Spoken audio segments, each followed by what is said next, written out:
आउज़ुबिल्लाहिमिनश्शैतानिर्रजीम बिस्मिल्लाहिर्रहमानिर्रहीम। मैं हूँ आपकी मेज़बान निदा आसिफ। नाज़रीन, जैसे कि आप सबको मालूम है, कराची की आवाम इस वक्त शदीद ज़हनी अज़ियत का दबाव है।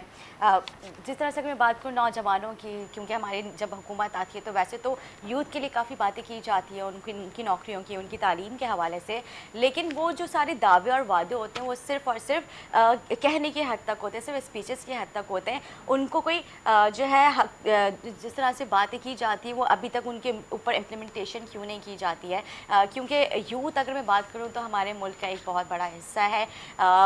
जिस तरह से हमारी यूथ आज, अगर मैं बात करूँ इस 2.5 साल के अरसे में जो कोविड की हम सिचुएशन से गुजर रहे हैं, हमारी जो यूथ है शदीद जहनी दबाव का शिकार हो चुकी है, फ्रस्ट्रेट हो चुके हैं, कुछ लोग तो डिप्रेशन में आ चुके हैं, बेरोज़गारी इस कदर बढ़ चुकी है। और जिस तरह से इमरान खान साहब ने भी कहा था कि हम जो है यूथ को प्रमोट करेंगे, यूथ के लिए हम जो है बहुत नए नए स्कीम्स निकालेंगे, उनके एजुकेशन के हवाले से कहा गया था, लैपटॉप की जिस तरह से पंजाब में, उस तरह से कराची की, सिंध की आवाम के लिए क्यों नहीं इस तरह की सारी सहूलियात की फराहम जा रही हैं। इसी हवाले से हम बात करेंगे, क्योंकि हमारे क्या आजकल के आप देखिए नौजवानों की अगर मैं बात करूँ तो आप देखिए नए नए जो लड़के होते हैं, जो 18-19 साल के जो भी बड़े हुए होते हैं, उनकी ख्वाहिश होती है कि हम भी पढ़ें। जो नए नए ग्रेजुएट होते हैं वो चाहते हैं कि हम भी किसी ऑफिस में जाके एक अच्छी पोस्ट पे जाके हम बैठे। लेकिन अगर मैं वो ग्रेजुएट और मास्टर्स, MBBS, मैंने डॉक्टर्स को भी देखा है, वो एक राइडर की मुलाजमत कर रहे होते हैं। क्या हमारे नौजवानों का मुस्तकबिल सिर्फ मतलब वो एक राइडर की हद तक ही रह चुके हैं? वो होम डिलीवरी जाके, डोर टू डोर जाके वो उनको होम डिलीवरी, और इसमें अगर कोई बारिश आ जाए या थोड़ा सा लेट हो जाए, जो उनके जो कस्टमर होते हैं उनका उनके साथ किस तरह का बिहेवियर होता है। एक डिग्री याफ्ता इंसान, एक नौजवान, हमारे मुल्क का मेमार, उसके साथ जब इस तरह की बदसलूकी की जाती है, और जब वो बेचारा अपना जो उसकी जो डिलीवरी होती है वो अपनी पॉकेट से, वो किसी भी रेस्टोरेंट से लेके जब निकलता है और वहाँ पे नहीं पहुँच पाता है टाइम से, जो ख़रीदने वाला होता है वो उसको जब मना कर दे, तो इस सिचुएशन में, बेरोज़गारी के सिचुएशन में उसको जब इस तरह की बातें सुनने को मिलती है तो उनके हौसले और जो है वो ख़त्म होने लगते हैं कि हमारे पास अब कोई ऑप्शन नहीं है। आप देखिए बेरोज़गारी किस कदर बढ़ चुकी है। सोशल मीडिया पर जिस तरह की वीडियोज़ वायरल होती है, जो लोग फ्रस्ट्रेट हो जाते हैं, हमारे गवर्नमेंट के ख़िलाफ़ भी कुछ बातें की जाती हैं, तो मेरे ख़्याल से वजूहात सिर्फ यही है, फ्रस्ट्रेशन की वजह है। और इसमें मुझे नहीं लगता कि हमारी कौम का या हमारे नौजवानों का कोई कसूर है। ये हमारे उन जो है जो कहा जाता है दावे और वादों के जो ख्वाब दिखाए जाते हैं हमारी आवाम को, हमारी नौजवान नस्ल को, ये उन जो दावे वादों का जो ख्वाब है, मेरे ख्याल से ये उसकी ताबीर होती है जो आप लोगों के सामने आती है। अपने प्रोग्राम का हम आगाज़ करेंगे, लेकिन मैं आपको बताऊं कि आज हमारे साथ जो मौजूद गेस्ट होंगे, जमात इस्लामी से अमीर जमात इस्लामी हैं उसामा रज़ी साहब, और साथ ही हमारे साथ मौजूद हैं तहरीक इंसाफ से इसरार ख़ान साहब, और MKM पाकिस्तान से हमारे साथ मौजूद होंगे साजिद अहमद, और पाक ज़मीर पार्टी के हसन साबिर साहब हमारे साथ मौजूद हैं। आज हम उनसे बात करेंगे सिर्फ हम अपने यूथ के हवाले से और कराची के मसाइल के हवाले से, क्योंकि कराची के मसाइल जो हैं वो ना ख़त्म होने वाले मसाइल हैं। रोज़ बरोज़ एक जो है नया मसला खड़ा हो जाता है। अगर बात करूँ क्राइम के हवाले से या फिर किसी भी हवाले से, कराची में सिवरेज का निज़ाम आपके सामने है, कचरे का निज़ाम आपके सामने, किसी किस्म का कोई काम किया नहीं जा रहा है। सिर्फ ये बातों की हद तक TV पे आके आप लोग प्रेस कॉन्फ्रेंस तो कर देते, लेकिन उसके ऊपर कोई मतलब रद्द अमल उसका नहीं, मैंने गलत बोले, इम्प्लीमेंटेशन नहीं होता। तो नाजी, इसके हवाले से हम जो है आज अपने प्रोग्राम में बातें करेंगे। एक छोटा सा वक्फा लेते हैं, वक्फे के बाद हाजिर होंगे हमारे साथ में।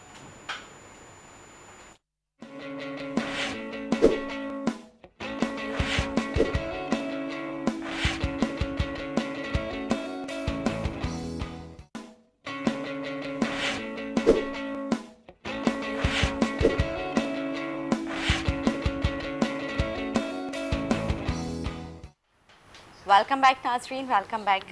जी हमारे जो गेस्ट हैं हमें ज्वाइन कर चुके हैं। मेरे साथ इस वक्त मौजूद हैं डॉक्टर उसामा रज़ी, नायब अमीर जमात इस्लामी। मैं आपको खुशामदीद कहूँगी मेरे प्रोग्राम में आए। और साथ ही हमारे साथ मौजूद है तहरीक इंसाफ से इस्तार अब्बासी। मैं आपको भी खुशामदीद कहूँगी। कैसे आप लोग पहले ये तो बताएँ? अल्हम्दुलिल्लाह। चलें जी, गुड है। जमात इस्लामी के हमेशा हम बैनर्स लगे हुए देख रहे हैं। जमात इस्लामी छोटा मसला हो या फिर बड़ा मसला, कि इलेक्ट्रिक हो या फिर सिवरेज का निज़ाम, किसी भी हवाले से जमात इस्लामी हमें जो है सर फहरस्त नज़र आती है, आवाम शाना बशाना खड़ी रहती है। तो इसी वाले से हम बात करेंगे कि इलेक्ट्रिक हमेशा जो है जमात इस्लामी जो है कि इलेक्ट्रिक के ख़िलाफ़ प्रोटेस्ट करती नज़र आ रही है। जगह जगह उन्होंने प्रोटेस्ट किए, काफ़ी रैलियाँ भी निकाली, लेकिन इसका कोई मुस्तकिल हल नहीं निकला। तो इसके लिए जमात इस्लामी अब क्या कर रही है? देखिए, बिस्मिल्लाहिर्रहमानिर्रहीम। बहुत अच्छा हुआ कि हमने रवायती मौज़ूआत के बजाय जो आवाम के संगीन मसाइल हैं, जिनमें घिरे हुए हैं, जिस दलदल से निकल नहीं पा रहे, आपने वहीं से उसका आगाज़ किया। क्योंकि हम भी इससे सताए हुए हैं ना, लोड शेडिंग है तो हाँ, ये बात ये है कि ओवर बिलिंग तो अब इससे हम भी बहुत परेशान हैं। हर शहरी ओवर बिलिंग से, लोड शेडिंग से, बिजली की महरूमी से, तरह तरह के मसाइल से, टैक्सेस से दो चार है, और ये सबके दिल की आवाज़ है। सही बात है। तो देखिए, हम के इलेक्ट्रिक के ख़िलाफ़ जमात इस्लामी ने बहुत बड़ी कैंपेन चलाई। कोई नहीं बोलता था तो हम बोले जी। और ये बात भी सामने आई उसके नतीजे में कि लोग इसलिए नहीं बोलते कि सियासी जमातों को के इलेक्ट्रिक फंडिंग करती है। और ये बात मैं नहीं कह रहा, हमारे चीफ जस्टिस सुप्रीम कोर्ट के जस्टिस हैं, जस्टिस वजी साहब, उन्होंने एलानिया ये बात कही कि सियासी जमातों को फंडिंग होती है, और उन्होंने तमामी इस वक्त की जितनी नुमाया पार्टियां हैं वो सब उसके ज़ुमरे में आ जाती हैं। और उन्होंने तो बहुत मुतय्यन तौर पे कहा था कि उनकी पार्टी चीफ ने उनको मना किया कि आप के इलेक्ट्रिक के ख़िलाफ़ कोई मुजाहरा मत कीजिएगा। अच्छा। हालांकि वो तय कर चुके थे। सही। तो इसलिए कोई पार्टी नहीं बोलती थी, कोई चैनल नहीं बोलता था, और सबको उसकी कीमत मिल जाती थी। और यहाँ तक सूरत हाल है कि हमें कई साल हो गए हैं, हमारी पिटीशन कोर्ट में है, उसकी तारीख नहीं लगती है। अच्छा। तो आप सोचिए कि इनके ये जो पैसे की ताकत है, ये के इलेक्ट्रिक की ताकत नहीं है। ये के इलेक्ट्रिक तो सामने एक फेस है। देखिए, बिजली का मसला ये है कि उसकी जनरेशन होती है, ट्रांसमिशन होती है, और फिर डिस्ट्रीब्यूशन होती है जी। कि ये तीनों हाईली प्रोफेशनल चीज़ें हैं। के इलेक्ट्रिक इन तीनों में से कोई काम नहीं जानती। वो एक मार्केटिंग कंपनी है, समझ रहे हैं? बिल्कुल ऐसा ही है जैसे आप बंदर के हाथ में अस्तूरा पकड़ा दें और फिर उसके बाद बंदर अस्तूरे से जो कुछ करेगा वही के इलेक्ट्रिक इस शहर के साथ कर रही है। लेकिन इशू के इलेक्ट्रिक नहीं है, इशू इलेक्ट्रिक है, और इलेक्ट्रिक की फराहमी हुकूमतों की जिम्मेदारी है। जी हाँ। सूबाई हुकूमत की जिम्मेदारी है, वफाकी हुकूमत की जिम्मेदारी है। लेकिन इन्होंने KESC को प्राइवेटाइज करके एक बोरी अपने सामने रख ली है। उस बोरी के पीछे से ये कराची के वसाइल को लूट खसूट का एक ज़रिया बना लिया है। और लूट खसूट का लफ्ज़ तो एक बहुत छोटा सा तस्वुर आता है, जैसे किसी ने थोड़ी बहुत लूट मार कर ली। यहाँ तो डकैतियाँ हैं, डकैतियाँ स्क्वायर, मतलब बड़ी बड़ी डकैतियाँ, इतनी बड़ी डकैतियाँ कि लोग हैरान रह जाएं। ओवर बिलिंग आपके सामने। और ये टारगेट्स दिए जाते हैं। हमने तो एक ईमेल पकड़ी के इलेक्ट्रिक के सरबराह की, कि जिसमें उसने ये बात कही थी कि हमें कई लाख यूनिट्स का उसने जिक्र किया कि इतना इस दफ़ा तुमको अचीव करना है इजाफी, और वो लोगों के बिलों में डिस्ट्रीब्यूट करके जिस तरह करना है वो तुम्हारा काम है, और ये अरबों रुपए लोगों की जेब से निकालने हैं। तो ये देखिए, इसमें दूसरा पहलू इसका ये है कि ये बिजली बिल्कुल ऐसी ही आज इंसान की ज़रूरत है जैसे पानी इंसान की ज़रूरत है। बिल्कुल, यानी बुनियादी ज़रूरत सांस है की तरह हो गया है ये मामला। लेकिन इन्होंने ये वो जिम्मेदारी है जो हुकूमत को खुद ऑन करनी चाहिए, जो भी हुकूमत हो, लेकिन इन्होंने इसको प्राइवेटाइज कर दिया। ये कितना संगीन मजाक है ये। और एक ऐसी कंपनी को जो प्रोफेशनल ही नहीं है, जिसको ये काम ही नहीं आता, वो तो जाहिर है लूट मार जानती है। और एक वो जो जजीरों वगैरह में रजिस्टर करवा लेते हैं अपने आप को, और उसके बाद वहाँ से जो है कोई उन पर हाथ नहीं डाल सकता और वगैरह वगैरह। तो ये ऑफशोर कंपनी है ये, जिसके बारे में सुप्रीम कोर्ट ने कहा है कि इसका मालिक कौन है। रॉ है, मोसाद है, भारतीय एजेंट हैं, इसके मालिकान का ही पता नहीं चल रहा है। तो ये बजुबान हाल ये बात कह रही है कि मैं कौन हूँ, मैं लूट खसूट के लिए आई हूँ। कोई हुकूमत इसकी जिम्मेदारी को कबूल करने को तैयार नहीं है। और जो इसके क्रिमिनल्स थे वो आज हमें वफाकी हुकूमत के अंदर भी माजरत के साथ जो है वो मुशीरों की शक्ल में और ओहदेदारों की शक्ल में जो है वो हमें नज़र आते हैं। तो देखिए ये इसका एक और पहलू ये है कि यहाँ पे हमारे मुल्क में जो आवाम के बुनियादी मसाइल हैं, जो बुनियादी ज़िम्मेदारियाँ हैं, उनको हमारी हुकूमतें क्यों नहीं कबूल करने को तैयार हैं और प्राइवेटाइजेशन के ज़रिए ये इतने बुनियादी मसले को दूसरे के सर पर डाल रहे हैं। तो आप खुद किस मर्ज़ की दवा हैं? लिहाजा अब प्राइवेटाइजेशन का फार्मूला तो फेल हो गया है। हमारा कहना यह है कि आपका सवाल यह है कि अब ये मसला रिजॉल्व कैसे होगा।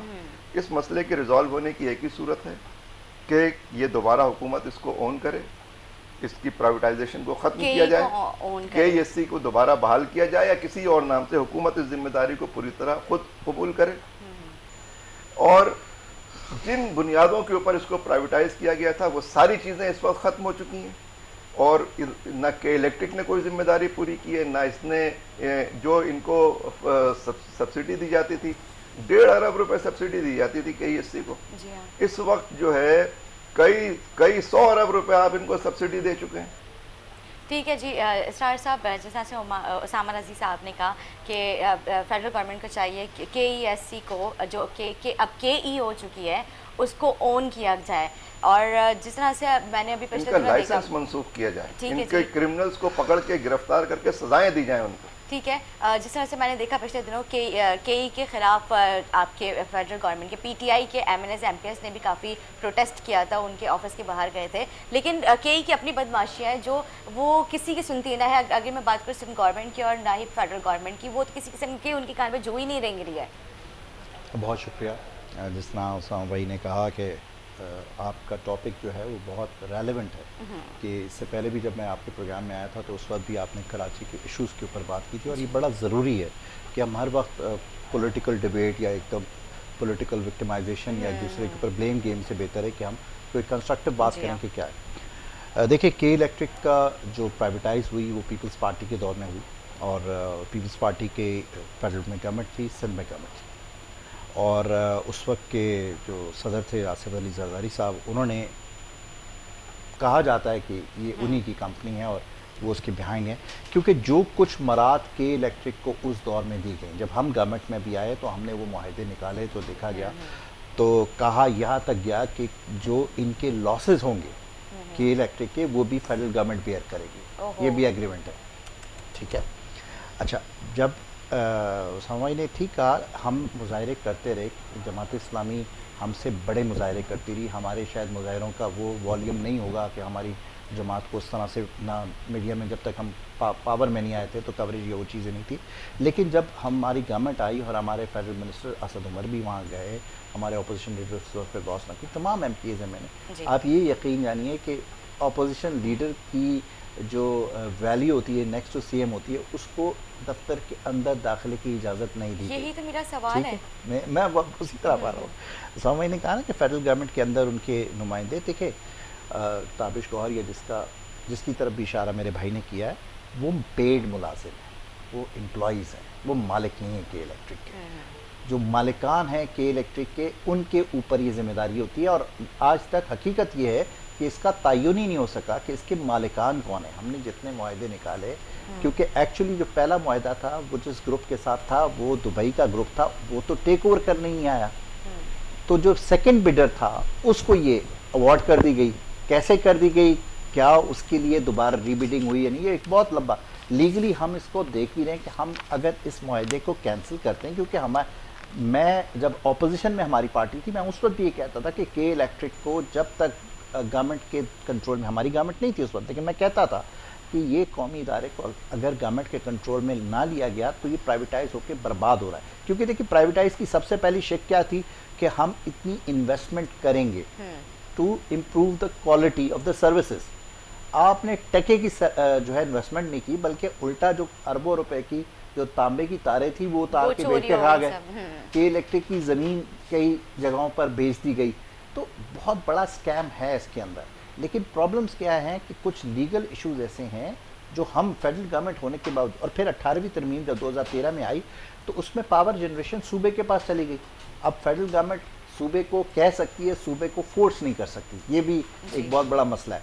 तो इसमें कोई दो राय नहीं है कि के इलेक्ट्रिक बहुत बड़ा नुकसान पहुंचा रही है, न सिर्फ कराची के अवाम को बल्कि वफाकी हुकूमत को, क्योंकि नेपरा की जो डिस्ट्रीब्यूशन है उसके भी अकॉर्डिंग इनकी बिलिंग नहीं है। तो नेपरा, हालांकि ये 13 के बाद 21 8 साल में तो इनको अपनी पावर जनरेशन करनी चाहिए थी 18वीं तरमीम पे, और सूबाई गवर्नमेंट है और continuation of the Sindh government है, उसके बावजूद इन्होंने 1 मेगावाट भी नहीं किया और आज भी नेपरा से ही बिजली लेके यूटिलाइज कर रहे हैं।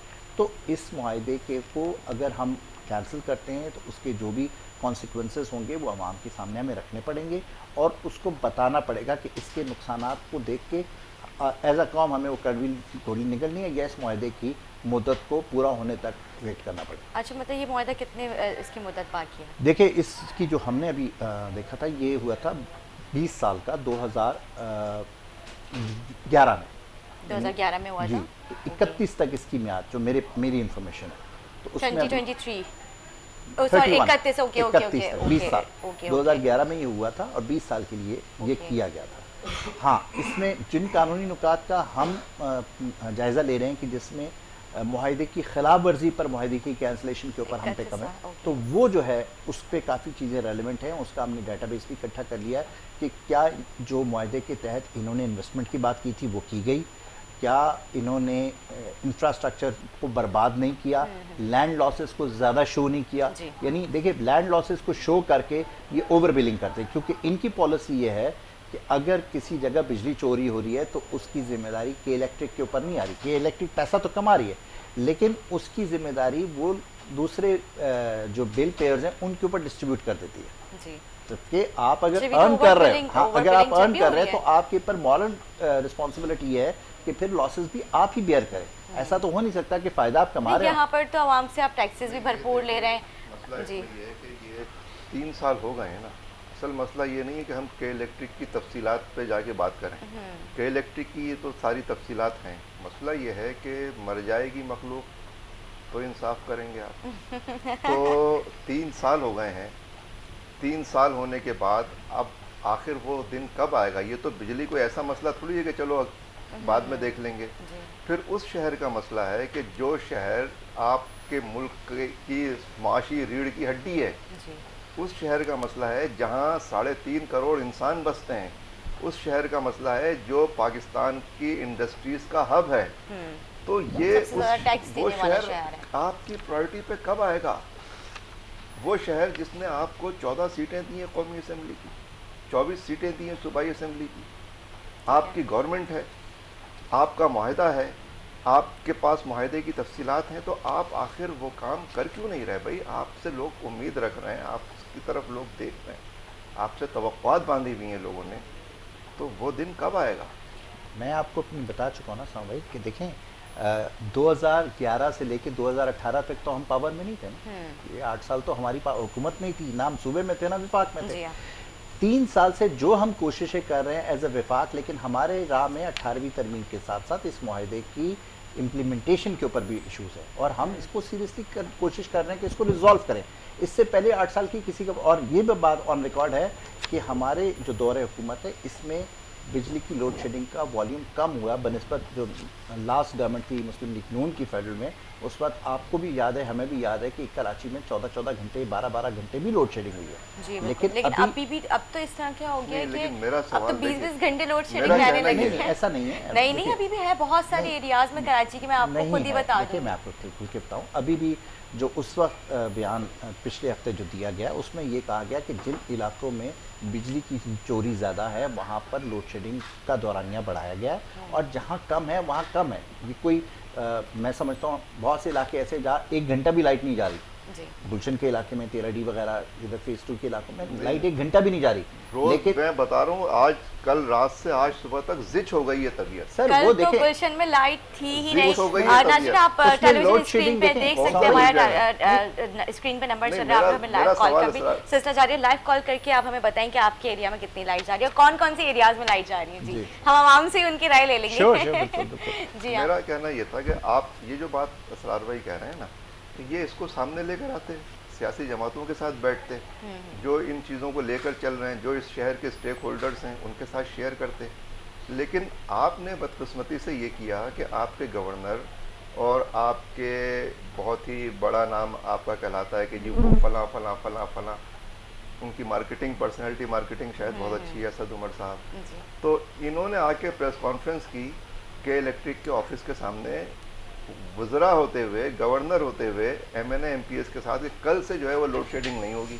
ओके तो वो कल जो है वो गालिब का कल हो गया है या किसका कल है कि वो कल है जो आता ही नहीं है, और वो कल के बाद जो सूरत हाल है और बदतरीन हो गई है। तो ये क्या मजाक है? ये तो एक हुकूमती सतह के ऊपर तो ये सीरियसनेस नज़र नहीं आती इस तरह की। अगर ये बात होती तो आप कहते, आप बयान करते, ये मसले हैं, ये मुआहदे हैं, हम आपके साथ शेयर कर रहे हैं, आप भी हमें सपोर्ट करें, हम सपोर्ट करेंगे। जी। देखिए इशू बेस्ड सियासत होगी ना, तो उसके अंदर हर तरह के मतलब मस्बत पहलू सामने आएंगे, लेकिन जब उसमें सीरियसनेस नहीं है, आप कह कुछ रहे हों, कर कुछ रहे हों, तो फिर बात।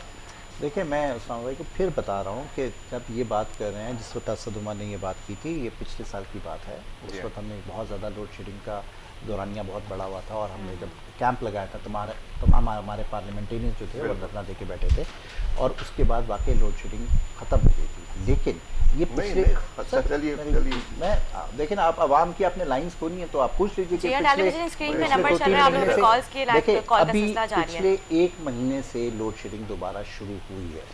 ये फैक्ट है। मैं खुद जी। कराची आई हूँ, मुझे भी पता है, क्योंकि अगर बिजली जाती तो मैं भी वही फेस करता हूँ। लेकिन इससे पहले ये मामला इतना नहीं था जो शायद आज से 2 साल पहले था। जी जी और अब इसको हमें रिवैम्प करना पड़ेगा। हमारे पास 3 साल आप हमें कह तो रहे हैं, लेकिन 8 साल का किसी और से पूछते अच्छा, नहीं। जैसे भी लेकिन हम 3 साल में 1.5 साल हम कोविड के अंदर फंसे हुए हैं। वो भी आप देखें कि हम उसमें से निकल के बजट से क्लियर होके, और हम क्लियर कट है, मैं आपके प्रोग्राम पे ऑन रिकॉर्ड कह रहा हूँ कि इस जैसी बजट के इशू से फारिग होंगे कि इलेक्ट्रिक के मुआहदे को आवाम के सामने भी लाएंगे, सियासी जमातों के सामने भी लाएंगे, और फिर राय तलब करेंगे कि क्या इसके कॉन्सिक्वेंसेस गवर्नमेंट बर्दाश्त करे या अवाम हमारे साथ खड़ी होगी और हम इस मुआहदे को मनसूखी की तरफ। अच्छा देखिए एक मिनट, 18वीं तरमीम से क्या होगा? सूबाई गवर्नमेंट ही एक्सपोज होगी ना, आप लाइए सामने। सर, हम 10 दफा कह चुके हैं। नहीं, मैं 18वीं इसमें- तरमीम, उस्मान भाई बहुत माजरत है, 18वीं तरमीम तो आती है पावर जनरेशन पे, वही पावर generation- डिस्ट्रीब्यूशन पे 13 के बाद। हम 13 के से पहले की बात करें, जब 11 में फेडरल गवर्नमेंट, और देखिए सिंध में किसी और पार्टी की गवर्नमेंट नहीं हुई, चाहे मुस्लिम लीग को वफाक में हो या हम वफाक में हो, सिंध में हमारी गवर्नमेंट्स नहीं हुई। जी तो सिंध में तो कंटिन्यूशन ऑफ थर्ड गवर्नमेंट है ना, और इन्हीं के दौर में ये सारा मुआहदा हुआ, यही रिस्पॉन्सिबल हैं और यही बेनिफिशियरी भी है। जो लेकिन अब बात तो उस्मान आपकी भाई ने गवर्नमेंट- पहले बात में की, मैं उस बात को भी इंडोर्स करूंगा कि इसमें कोई शक नहीं था कि के इलेक्ट्रिक ने सियासी रिश्वतों के तौर पर हर बड़ी सियासी जमात के लोगों को नौकरियां भी दी। ये भी ऑन रिकॉर्ड बात है, ये बिल्कुल उस्मान भाई की।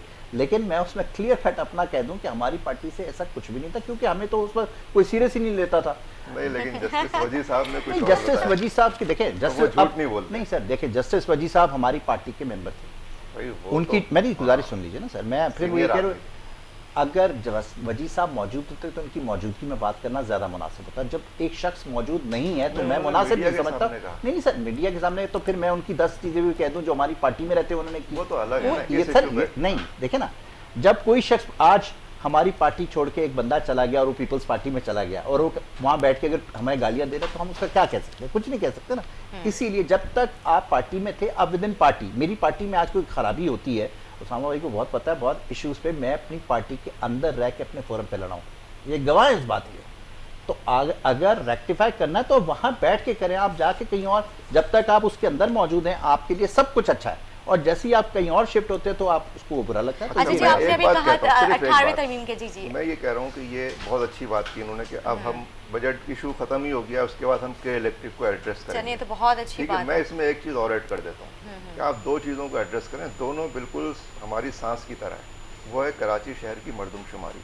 आपने ऐलानात किए थे कि हम 1 हफ्ते बाद ये कमेटी बनेगी, 2 हफ्ते बाद ये कमेटी बनेगी, उसके लिए ये हो जाएगा, उसके लिए वो हो जाएगा, तो वो तो कुछ भी नज़र नहीं आ रहा। तो चलें आप कह लें कि बजट आ गया था, तो बजट ख़त्म हो गया ना। जी सर, मरदमशुमारी का मैं अभी ऑफ कैमरा भी हम बात कर रहे थे कि मरदमशुमारी इस शहर की बुनियादी ज़रूरत है। जब हम हुकूमत में नहीं थे तब भी हम ये बात कर रहे थे कि इस शहर के साथ ज़्यादती की गई मरदमशुमारी में गड़बड़ करके, और हमारा ये बिल्कुल क्लियर स्टांस है कि हमने सही तरह से मरदमशुमारी करनी है, एक ऐसी मरदमशुमारी करनी है जिसके ऊपर तमाम stakeholders of the city, चाहे वो पार्लियामेंट के अंदर है या पार्लियामेंट के बाहर है, जो भी स्टेक होल्डर होगा उसको कॉन्फिडेंस होगा। क्योंकि ये ज़रूरी नहीं है, अगर नंबर्स पूरे होंगे शहर के तो कल को वो जिसको मर्जी इलेक्ट करें। हमें तो पीटीआई को तो पहली दफ़ा इलेक्ट किया ना, इससे पहले हमें तो नहीं इलेक्ट करते रहे। ये बिल्कुल हमारा म्यार नहीं है कि हमारे वोटर्स होंगे तो हम ये करेंगे।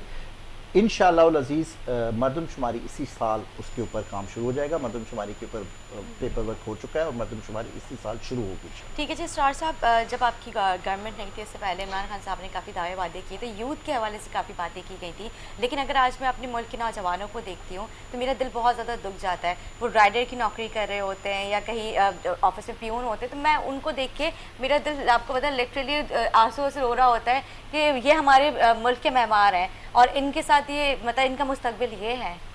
देखिए मैं आपको क्लियर कट बताऊँ कि जितनी यूथ प्रोग्राम्स या स्कीम्स इस गवर्नमेंट ने दिए शायद किसी और गवर्नमेंट ने आज तक नहीं। मैं बता रहा हूँ ना, अब जो लोग उससे मुस्तफ़ीद हो रहे हैं, देखिए पाकिस्तान की 22 करोड़ आवाम है, उसमें से अगर 1 करोड़ लोग मुस्तफ़ीद हो रहे हैं तो 21 करोड़ तो मुस्तफ़ीद नहीं हो रहे। आपको वो 21 करोड़ नज़र आएंगे या 1 करोड़ मुस्तफ़ीद वाले नज़र आएंगे। ये फैक्ट ऑफ द मैटर है कि आप इसी दिन एक प्रोग्राम रख लीजिए, मैं पूरा कामयाब जवान का डाटा भी आपके साथ शेयर करूंगा कि किस किस सेक्टर में कहाँ कहाँ पर हमने नौजवानों को रोज़गार के मौके फराहम किए, कारोबार के मौके फराहम किए, उनको स्किल्स के मुताबिक उनकी जॉब्स नहीं, उनको अपना काम करने के लिए हमने आसान अकसार पे कर्जे भी दिए और कारोबार खोल के भी दिए, और ये ऑल अक्रॉस पाकिस्तान। मैं पंजाब की बात नहीं कर रही, मैं पूरे पाकिस्तान की बात मैं किसी एक की बात नहीं कर रहा, मैं पूरे पाकिस्तान की बात कर रहा हूँ। कराची में अभी रीलॉन्च किया है उस्मान डार, अभी भी कराची में है, वो कामयाब जवान के ऊपर इस पर भी काम कर रहे हैं और हम इसको कराची में मौसर करने के लिए भी, क्योंकि देखिए फिर वही बात आती है कि जहाँ सूबाई गवर्नमेंट बहुत सी चीज़ों में हमारे लिए मुसीबत खड़ी करती है। हमारे वज़ीर सेहत में, मैं छोटी सी मिसाल देता हूँ, लास्ट हमारा federal minister of health Aamir Kiani, वो फील्ड हॉस्पिटल लेके थर जाना चाह रहा था, हैदराबाद से उस बेचारे को आगे नहीं जाने दिया कि जी आप सूबाई खुद मुख्तारी पर हमला कर रहे हैं, सेहत जो है वो सूबाई मैटर है, आप इसमें इन्वॉल्व नहीं हो सकते। NICD के ऊपर हम बात करते हैं कि विफाक का अदारा, वो कहते हैं नहीं जी 18वीं तरमीम के बाद अब ये हमारे पास है, तो हम कहाँ जाएं? हम क्रिटिसिज्म तो हम पर होता है, लेकिन हमारे ऊपर जो प्रॉब्लम्स हैं वो भी देखनी चाहिए कि हम किस तरह से उनको फेस कर रहे हैं। नहीं देखिए, इसमें मैं ऐड करूँगा, जो आपका मंशूर था, जो आपके दावे थे, जो आपके ऐलानात थे, वो ये था कि आप चेंज लाएंगे, तब्दीली। आपका ये मसला नहीं था कि हम इसी सिस्टम में रहते हुए हम कुछ जोड़ तोड़ करके कुछ इसको ज़रा सा यूँ कर देंगे, ज़रा सा वो कर देंगे, कुछ इनके ऊपर डल जाएगा, कुछ उनके ऊपर डल जाएगा। अगर यही करना था तो भाई फिर आपने 124 दिन के धरने की ज़रूरत क्या थी? अगर यही करना था, अगर आप जो किसी कंटेनर सिस्टम के बिल अंदर चला रहते देना, हुए, वो आप सब तो सिस्टम को चेंज करने के लिए आए थे ना, तो आप हो सकता है डेटा की बुनियाद पे ये साबित कर दें कि 21 करोड़ के डेटा की बुनियाद पे तो अब्दुल हफीज़ साहब जो है वो 22 करोड़ को भी जो है काम करते हुए दिखा सकते हैं। तो ये मसला थोड़ी है कि कागज़ के ऊपर कौन से लोग कितने काम कर रहे हैं। असल इशू ये है कि आपने सिस्टम के अंदर कोई रेडिकल चेंज लेकर आ रहे हैं या नहीं आ रहे, और पूत के पाँव पालने में नज़र आते हैं। ठीक है जी उसामा साहब, आपके इस सवाल का जवाब हम एक ब्रेक के बाद लेते हैं। नाज़रीन एक छोटा सा ब्रेक लेते हैं, ब्रेक के बाद हाजिर होता है। लाइव कॉल का सिलसिला जारी है, कॉल्स करना ना भूलें, हमारे साथ रहें।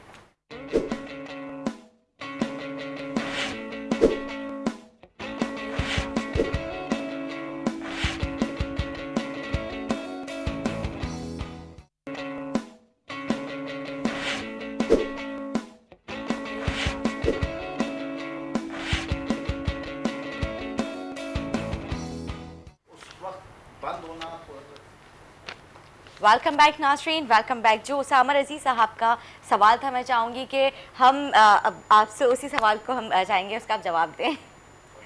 आपका सवाल था, किस हवाले से बात कर रहे थे?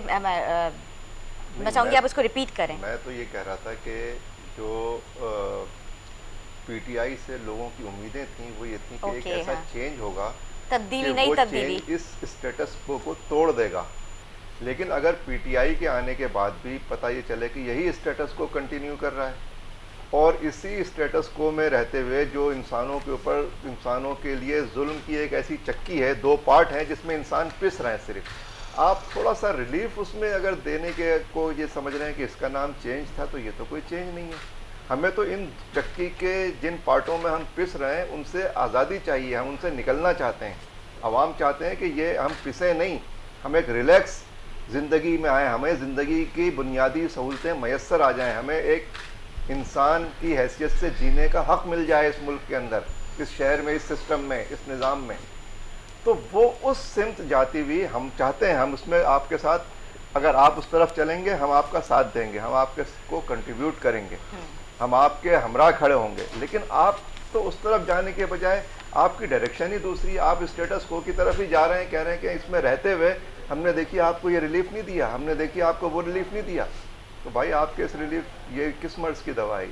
जी, ये इनका सवाल। देखें, इनका सवाल आइडियल ये तो कहें तो बहुत ज़बरदस्त है कि जी हम ये भी कर देंगे, ये भी कर देंगे, लेकिन प्रैक्टिकली जब आप इम्प्लीमेंटेशन पे जाते हो तो आपको बहुत से मसाइल का सामना होता है। जब हमने हुकूमत संभाली तो सबसे बड़ा जो पाकिस्तान का मसला था वो माशी तौर पे हम बहुत बुरे हालत में थे, ठीक है। अल्हम्दुलिल्लाह आज जितने भी इंडिकेटर्स, चाहे वो नेशनल है या इंटरनेशनल है, वो इंडिकेट ये कर रहे हैं कि पाकिस्तान की इकॉनमी बेहतर से की तरफ जा रही है। क्योंकि देखिए, जब तक आपकी बेसिक अच्छी नहीं होगी आप ऊपर कंस्ट्रक्शन अच्छी नहीं कर सकते। आपकी हमें अपनी इकॉनमी जो बुरे तबाह हाल थी, जिसको बर्बाद कर दिया गया था, उसको ठीक करने की कोशिश की, काफ़ी हद तक हम कामयाबी। असद उमर का एक जुमला बड़ा मशहूर था जब पहले बजट में आया कि हमारी असद उमर का जुमला ना सुना है भाई, असद उमर से तो अल्लाह बचाए भाई। नहीं, देखें, आप उनसे इख्तलाफ करें या इत्तफाक करें, या आपका बुनियादी हक है, आप एक सियासी जमात है, मैं एक बात कर रहा हूँ कि उन्होंने कहा हमारी इकॉनमी वेंटिलेटर पे है, और एक वेंटिलेटर से अब वो ICU से फिर नॉर्मल हालत में आने वाली है। दूसरा सबसे बड़ी चीज़ ये है कि आप एग्ज़ाम्पल सेट करते हैं अपने आप से कि भाई हमारी हुकूमत अगर अपने अखराजात कम कर रही है as a prime minister, as a federal minister, 3 साल में प्राइम मिनिस्टर हाउस के बजट्स कम हुए हैं, बढ़े नहीं हैं। तनख्वाहें वज़रा की कम हुई हैं, बढ़ी नहीं हैं। वरना इससे पहले के एतबार आप देख लें कि मेम्बरान असम्बली की तनख्वाहों में 200 गुना इजाफा होता रहा, और सारी सियासी जमातें उसमें शामिल थी, और वो जो बिल था वो कसरत राय से मंजूर हो जाता क्योंकि सबका बेनिफिट था। हम पर एक बड़ी तनकीद की जाती है कि जी हम सिलेक्टेड और ये वो। हमारे तीनों बजट्स में दिफाई बजट के ऊपर 1 रुपया भी बढ़ाया नहीं गया। तालीम के ऊपर बढ़ाया गया, एजुकेशन के ऊपर, हेल्थ के ऊपर बढ़ाया गया, लेकिन डिफेंस के ऊपर 1 रुपया भी नहीं बढ़ा 3 साल में। तो ये बेसिक चीज़ें, अब इसके असरात आवाम तक पहुँचना शुरू होंगे। ये ओवरनाइट चेंज नहीं है कि अब आपकी बेस ठीक होगी, आपकी आपकी एक्सपोर्ट्स जो है वो बढ़ी हैं, इंपोर्ट्स कम हुई हैं, इसी से आपकी इकोनॉमी ग्रोथ की तरफ आएगी। अब उसके रिपरकशंस आवाम तक पहुंचने में थोड़ा सा टाइम लगेगा, अब पहुंचना शुरू हो गए हैं। आपको मैं मिसाल दूं कि डॉलर एक दफ़ा बहुत तेज़ी से ऊपर जा रहा था और सब कह रहे थे 200 क्रॉस करेगा, ना सिर्फ उसको ब्रेक लगी, वो नीचे भी आना शुरू हुआ। इसी तरह अशिया खुर्दनोश की कीमतें बढ़ती थी, नहीं कमी इजाफा होता है, कमी होती है, फिर आपको वो नज़र नहीं आती। ये भी तो मसला है ना, ये भी हमारा कमी जब नजर आती है तो नहीं हम खुद अप्रिशिएट करते हैं। देखिए, मैं आपको अब फिर वो ये ना, आप मेरे साथ एक प्रोग्राम कर लें, मैं आपको आदाद-ए-शुमार आपके मीडिया के निकालूंगा कि जी आपने जिस चीज़ की कीमतें जब बढ़ी तो उसके ऊपर कितने टिकर्स और कितने प्रोग्राम्स किए, और जब वो कीमतें कम हुई तो उसके ऊपर कितनी की खबर चली या टिकर चला, वो उसके ऊपर भी मैं बिल्कुल चाहूंगी कि हम आपके साथ आवाम के पास, आवाम की राय लें। हम एज अ गवर्नमेंट पार्टी हम हर चीज़ की जवाबदेह हैं, लेकिन आप हमसे हर चीज़ का जवाब तरीके से लेना। आप एक प्रोग्राम में हम हर चीज़ का जवाब नहीं दे सकते आपको, आप हर चीज़ के लिए जवाब देने, जब आप मेरे प्रोग्राम में आ जाते सारे सवालों के जवाब देकर जाएं। It's not physical possible. शेर याद आ रहा था मुझे, फरार भाई की बात सुन के एक शेर याद आ रहा था कि जाहिर है कि एक आइडियल गुफ्तगू या एक प्रैक्टिकली जब आप आते हैं तो भाई आप इसी सिचुएशन में आ रहे थे ना कि आपको इस दलदल में कूदना है।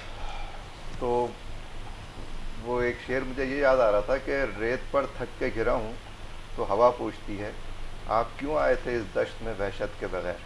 तो ये तो यहाँ तो यही है सर। देखिए, हम उसको फेस करें, हम ये हिम्मत नहीं हार रहे, हम ना तो ये तो चैलेंज था और उस चैलेंज को हमने फेस किया और उससे निकल रहे हैं, यानी हम उसमें नाकाम नहीं हो। देखिए, हमने इतनी बड़ी बात इमरान खान साहब ने की कि अगर मेरी 5 साल की गवर्नमेंट के बाद मुझे इलेक्शन कैंपेन चलाने की ज़रूरत है, इसका मतलब मैं फेल गवर्नमेंट बनने चला गया।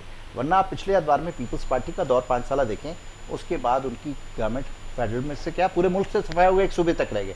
नून पूरे मुल्क से, क्योंकि 5 साल जब आप पूरे करते हैं तो पता चलता है आपने किया क्या है। हम आए थे क्या लेके और जा रहे हैं तो क्या देके जाएंगे। मैं अप्रिशिएट करता हूँ इस बात पे कि इन्होंने, इनकी वजह ये एक तीसरी कुव्वत के तौर पर आए इस मुल्क के अंदर।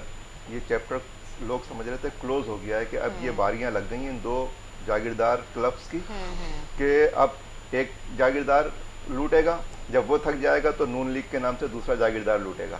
ठीक है। ये दोनों जागीरदार तबके दोनों पार्टियों के अंदर भाई तब्दीली भतीजे इस बारे में आ तकसीमों के, चुकी है, इस हवाले से हम तो कह इस सकते हैं नई एतबार तब्दीली से आई। इन्होंने इस स्टेटस को इस तरह तोड़ा है कि ये एक थर्ड पावर के तौर पर आए हैं, और मैं इस पर इनको अप्रिशिएट करता हूँ। नहीं, लेकिन मसला ये है कि आप आते और हम उसको चेंज समझते, यानी अवाम उसको चेंज समझते जब आप फ्यूडलिज्म को चेंज करते, जब आप इलेक्टेबल्स का कल्चर ख़त्म कर देते। अब सूरत हाल ये हो गई है कि पहले हम 2 पार्टों में पिस रहे थे, अब 3 पार्टों में पिस रहे हैं, यानी जागीरदारों को एक तीसरा क्लब भी मिल गया है। उनको जो इलेक्टेबल्स थे, जो माफियाएँ थीं, चाहे वो शुगर माफिया हो, चाहे वो गंदम माफिया हो, चाहे वो दवा माफिया हो, चाहे वो माफियाओं का कोई और उनकी शक्ल हो, तो ये नहीं होना चाहिए था। मैं चेंज, देखिए मेरा सवाल शायद आपने हो सकता है कि बहुत अच्छा किया हो, मैं उसको वो नहीं कर रहा, उसकी तरदीद भी नहीं कर रहा। आप जो कह रहे हैं 100% सही कह रहे हैं। चेंज उस वक्त होगा जब आप इस मुल्क के अवाम को ये बताने में कामयाब हों कि हमने आज इस मुल्क से फ्यूडलिज्म खत्म कर दिया। अब कोई ऐसा जागीरदार नहीं है जो तुम्हारी गर्दन के ऊपर पांव रखेगा। कोशिश तो कर रहे हैं, कोई जागीरदार कोशिश कर रहे हैं, ऐसे ही है ना। मैं देखिए उसामा भाई की जो बात है ना, बहुत माजरत के साथ, देखें बिल्कुल सही कह रहे हैं कि इस मुल्क में यही कल्चर था कि ये स्टेटस को टूटना, सर इसको उसको कहते हैं। काफी हद तक हमने तोड़ा है। अब आप देखिए हमारी जो आपकी कैबिनेट हमारी है, उसमें 80% फ्रेश फेसेस है जो कोई फ्यूडलिज्म से नहीं है। 80% की मैं बात कर रहा हूँ। इसी तरह नेशनल असेंबली के ऊपर हमारे कॉर्पोरेट कल्चर के नहीं, तो हमें देखिए मतलब कॉर्पोरेट ये कल्चर की नेशनल असेंबली में नहीं है सर। वो कॉर्पोरेट कल्चर मुआवने खुसूसी आ सकता है, जो वो उनके- एक अलग उनको चीज replace कर है। रहे हैं, देखिए, वो corporate मैं culture है, वही जो देखिए कैपिटलिज्म है। नहीं सर, अब बदतरीन वो फिर हम capitalism एक और तरफ निकल जाएंगे ना जी, जी। कैपिटलिज्म। देखिए नहीं, फैक्ट ऑफ द और मैटर, तरफ नहीं, देखिए हम पिस रहे हैं ना इसमें। सर जी। पिस रहे हैं तो हमने फिर वही आपसे बात की कि हम बेहतरी की तरफ जा रहे हैं, हमने सफर शुरू किया है। अगर आप 73 साल की चीजें 3 साल में एक्सपेक्ट कर रहे हैं Change तो कैसे बहुत हो माजर जाता नहीं सर। चेंज यही इस तरह तो नहीं task होता होता, है, वो एक 5 साल मिरेकल में होता एक- सर। सुनिए, मिरेकल में और नहीं, चेंज में दुनिया के किसी मुल्क की भी इकोनॉमी अगर 10 से 15 साल में ठीक हुई हो तो मुझे बता दीजिए। मैं बताता हूँ किसकी बताइए? आपको। इंडिया हमारे साथ आजाद हुआ। नहीं नहीं सर, इंडिया तो डे वन से ना ठीक हुई हो, उनकी इंडिया खराब हमारे नहीं साथ करनी। आजाद हुआ। जी, आजाद होने के बाद उन्होंने पूरे इंडिया से नवाबी, जागीरदारी, ये जितना था सब खत्म कर दिया। जो लोग जो है वो हजारों एकड़ जमीनों के नवाब थे, वो एक रात में जो है वो जमीन पे आके खड़े हो गए। सारे इंसान, जो तफरीक थी ना इंसान और इंसान के दरमियान और समाज के अंदर जो नाहमवारी थी, वो अचानक खत्म हो गई। सर आप करें ना, आज इंडिया के अंदर ही सबसे ज्यादा नामवारी है। देखिए अरे उसको एक सर, बिल्कुल, आपकी अलग बात डेस्क से में मैं निकल agree करती जाएंगे। हूँ। feudalism उसामा साहब, आप खत्म हम करें दूसरे ना। सवाल की तरफ आ जाते हैं क्योंकि हमारे पास टाइम शॉर्ट है। मैं चाहूंगी कि हम सिंध ये हुकूमत सब की भी सिंध- बात ये कर जो लें। यहाँ पे सूबे में जो जिन्होंने अपना तसल्लुत जमाया हुआ है ना, जिन जागीरदारों ने, एक रात में सीधे हो जाएंगे ये। जी, आप कर दें। सिंध हुकूमत ने पेंशन, आजाद हो जाएगा सिंध। सिंध अवाम, हुकूमत ने सिंध की अवाम पेंशन आजाद हो में जाएंगे। इजाफे का ऐलान किया है। 2019 की अगर हम बात करें तो तब से ही ये ऐलानात किए जा रहे हैं, लेकिन इसके ऊपर किसी किस्म का इम्प्लीमेंटेशन नहीं किया जा रहा। तो ये कब तक इस तरह से चलता रहेगा? इसे बातों की हद कौन तक से होगा या ऐलानात? फिर इनकी भी सिंध गवर्नमेंट की पेंशन में इजाफा सिंध हुकूमत ने कहा है ना। देखिए, 2019 में भी ऐसा ऐलान किया था और अभी भी उन्होंने ऐलान किया, हम लेकिन बहुत ज़्यादा जुजियात के ऊपर जा रहे हैं। सिंध का बुनियादी मसला ये है कि सिंध पे एक फ्यूडल क्लास मुसल्लत है, जिसने सबसे ज़्यादा सिंधी अवाम को अपना ग़ुलाम बनाया हुआ है, और उसके साथ साथ वो लूट खसूट के लिए शहरी अवाम के ऊपर अपने जुल्म सितम के सारे हथकंडे इस्तेमाल कर रहे हैं। और उसके बाद ये लॉलीपॉप के तौर पर कॉस्मेटिक ऐलानात करते हैं, दिखावे की चीज़ें करते हैं, नुमाइशी चीज़ें करके लोगों का मुंह बंद करने की कोशिश करते हैं। और ये एक पूरी वारदात है जो यहाँ पे जागीरदारी निज़ाम की वजह से हो रही है, जागीरदार तबके के तसल्लुत की वजह से हो रही है। सिंध का बुनियादी मसला यह है कि सिंध के इक़्तिदार के ऊपर जागीरदारों का तसल्लुत है, और 18वीं तरमीम के नतीजे में इन्होंने अपनी इसको इक़्तिदार की आमरीत के अंदर भी इक़्तिदार के इख्तियारात मज़ीद उनकी तक़वियत का सबब बने हैं, और वो इन इख्तियारात को जमहूरी तौर पे अवाम तक मुंतकिल करने के लिए तैयार नहीं है। आइन के एतबार से, अपनी पार्टी के मंशूर के एतबार से वो इस बात के पाबंद हैं कि वो इख्तिदार को अवाम तक मुंतकिल करें, लेकिन वो इख्तिदार को पहले, यानी इतनी अजीब अजीब शक्लें इस मुल्क में इख्तिदार की आती हैं। कभी यहाँ पे फौजी आमिर आ जाता है, कभी यहाँ पे सिविल आमिरियत हो जाती है, और कभी सूबाई सतह के ऊपर यहाँ पे जागीरदारों की फौजी आमरीत से ज़्यादा बदतर आमरीत मुसल्लत हो जाती है कि आप उनके सामने कोई बात कर नहीं सकते हैं, और अगर आप कर भी दें तो वो उसको मतलब आराम से उसके ऊपर खेल रहे होते हैं पूरी कौम के साथ। तो सिंध का बुनियादी मसला यह है कि यहाँ के तमाम शहरों तक इख्तियारात को और इक़्तिदार के पावर को मुंतकिल होना चाहिए। जब तक ये काम नहीं होगा, इनके सारे जमहूरी दावे झूठे हैं, सारे इनके ऐलानात बकवास हैं, और ये सब दिखावे की चीज़ें हैं। ये भी देखिए, मैं आपको एक वाक़या सुनाता हूँ। जिस वक्त सिंध में सैलाब आया था, सिंध में सैलाब आया, जमात इस्लामी हमेशा लोगों की खिदमत करती, उस वक्त ये पार्टी नहीं थी। हमने उन सैलाब जदगान को यहाँ पे, उनके सैकड़ों अफराद थे, एक स्कूल में ठहराया, और उनको हम सुबह शाम वो खाना खिलाते थे जो उन्होंने ज़िंदगी में कभी नहीं खाया। जो निहारी वो खाते थे, जो कुरमे वो खाते थे, जो बिरयानी उन्होंने यहाँ पे खाई, उनका हमने ज़िंदगी में खाए नहीं कभी ये खाने। लेकिन होता क्या था, जैसे ही हम वहाँ पे कौरमा लेके हमारा ट्रक पहुँचता तो वो जिया भुट्टो के नारे लगाते। एक दिन, 2 दिन, तीसरे दिन उन्होंने खुद शर्मिंदा होकर, उनके जो नुमाइंदा लोग थे हमारे पास आए, कहेंगे साईं हम मजबूर हैं, आप, हमें पता है कि आप हमारे साथ क्या कर रहे हो, लेकिन हमारे वडेरे का हुक्म यह है कि जैसे ही हमें पता है जमात इस्लामी वाले खिला रहे हैं, आपका झंडा लगा हुआ ट्रक आता है यहाँ पे, और हम जिया भुट्टो का नारा लगाने पे मजबूर हैं, इसलिए कि हमें 1 हफ्ते, 2 हफ्ते, 1 महीने के बाद दोबारा अपने वडेरे के पास जाना है, और हम उसके, वो हमारे साथ उसके दूसरी बात जो उसने कही वो उससे ज़्यादा खतरनाक थी। उसने कहा कि हमारा शनाख्ती कार्ड, हमारा वो जो जिस कार्ड को भाई अवाम का पैसा है, उसको बेनज़ीर कार्ड से उन्होंने इशू कर दिया है, वो अवाम की दौलत है।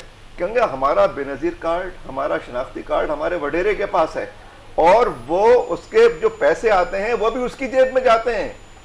साईं हम मजबूर हैं, हम आपका शुक्रिया अदा करते हैं, आपने हमारी जो खिदमत की, हम जानते हैं ये कौन है, हम आपको पहचानते हैं, लेकिन साईं हम मजबूर हैं। बस क्या कह सकते हैं, यही तो मैं आपसे थोड़ा सा यही मैं सवाल करना चाहूँगी, क्योंकि कराची में जब भी कहीं तरक्याती काम होता है तो अगर हम बात कर रहे हैं मशीनरीज़ की, तो उस पर झंडे का भी, क्योंकि तहरीक इंसाफ आपको पता है आपके एमएनएस एमपीएस काफ़ी अच्छा काम कर रहे हैं कराची में। अगर मैं स्कीम 33 की बात करूँ या मलीर के हल्के में या गुलशन इकबाल, तो यहाँ पे काफ़ी अच्छा काम कर रहे हैं, काफ़ी रोड्स वगैरह बनाए गए हैं, सिवरेज के लिए भी काफ़ी आप लोगों ने, मतलब आपके एमएनएस एमपीएस ने अच्छा खासा काम किया है। तो हमेशा जब वहाँ पे पीटीआई का झंडा लगा हुआ होता है तो वो झंडा उतार दिया जाता है ज़बरदस्ती, और उसमें पीपल्स पार्टी अपने झंडा लगाने पे उनको मतलब मजबूर करती है।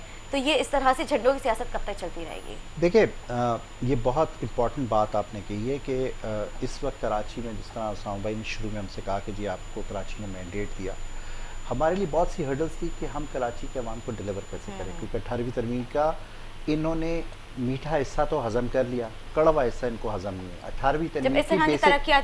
18वीं तरमीम की बेसिक ये थी कि इख्तियारात मरकज से सूबे के पास आए और सूबे से नीचे बल्दियात में जाए।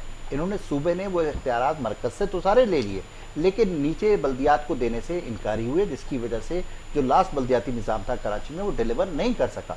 मैं यहाँ बिल्कुल खुले दिल से जमात इस्लामी के साथ 100 इख्तलाफों के बावजूद नेमतुल्लाह खान साहब के जो बल्दियाती दौर था वो बेस्ट था, और उसने कराची को बहुत ज़्यादा डिलीवर किया, क्योंकि हमें सच्चाई के ऊपर जाना चाहिए। आज हमारे एमएनएस को जो फंड मिला है, हम वो कराची के हर हल्के में काम कर रहे हैं। मैं उसकी 2 बड़ी मिसालें दे दूँ।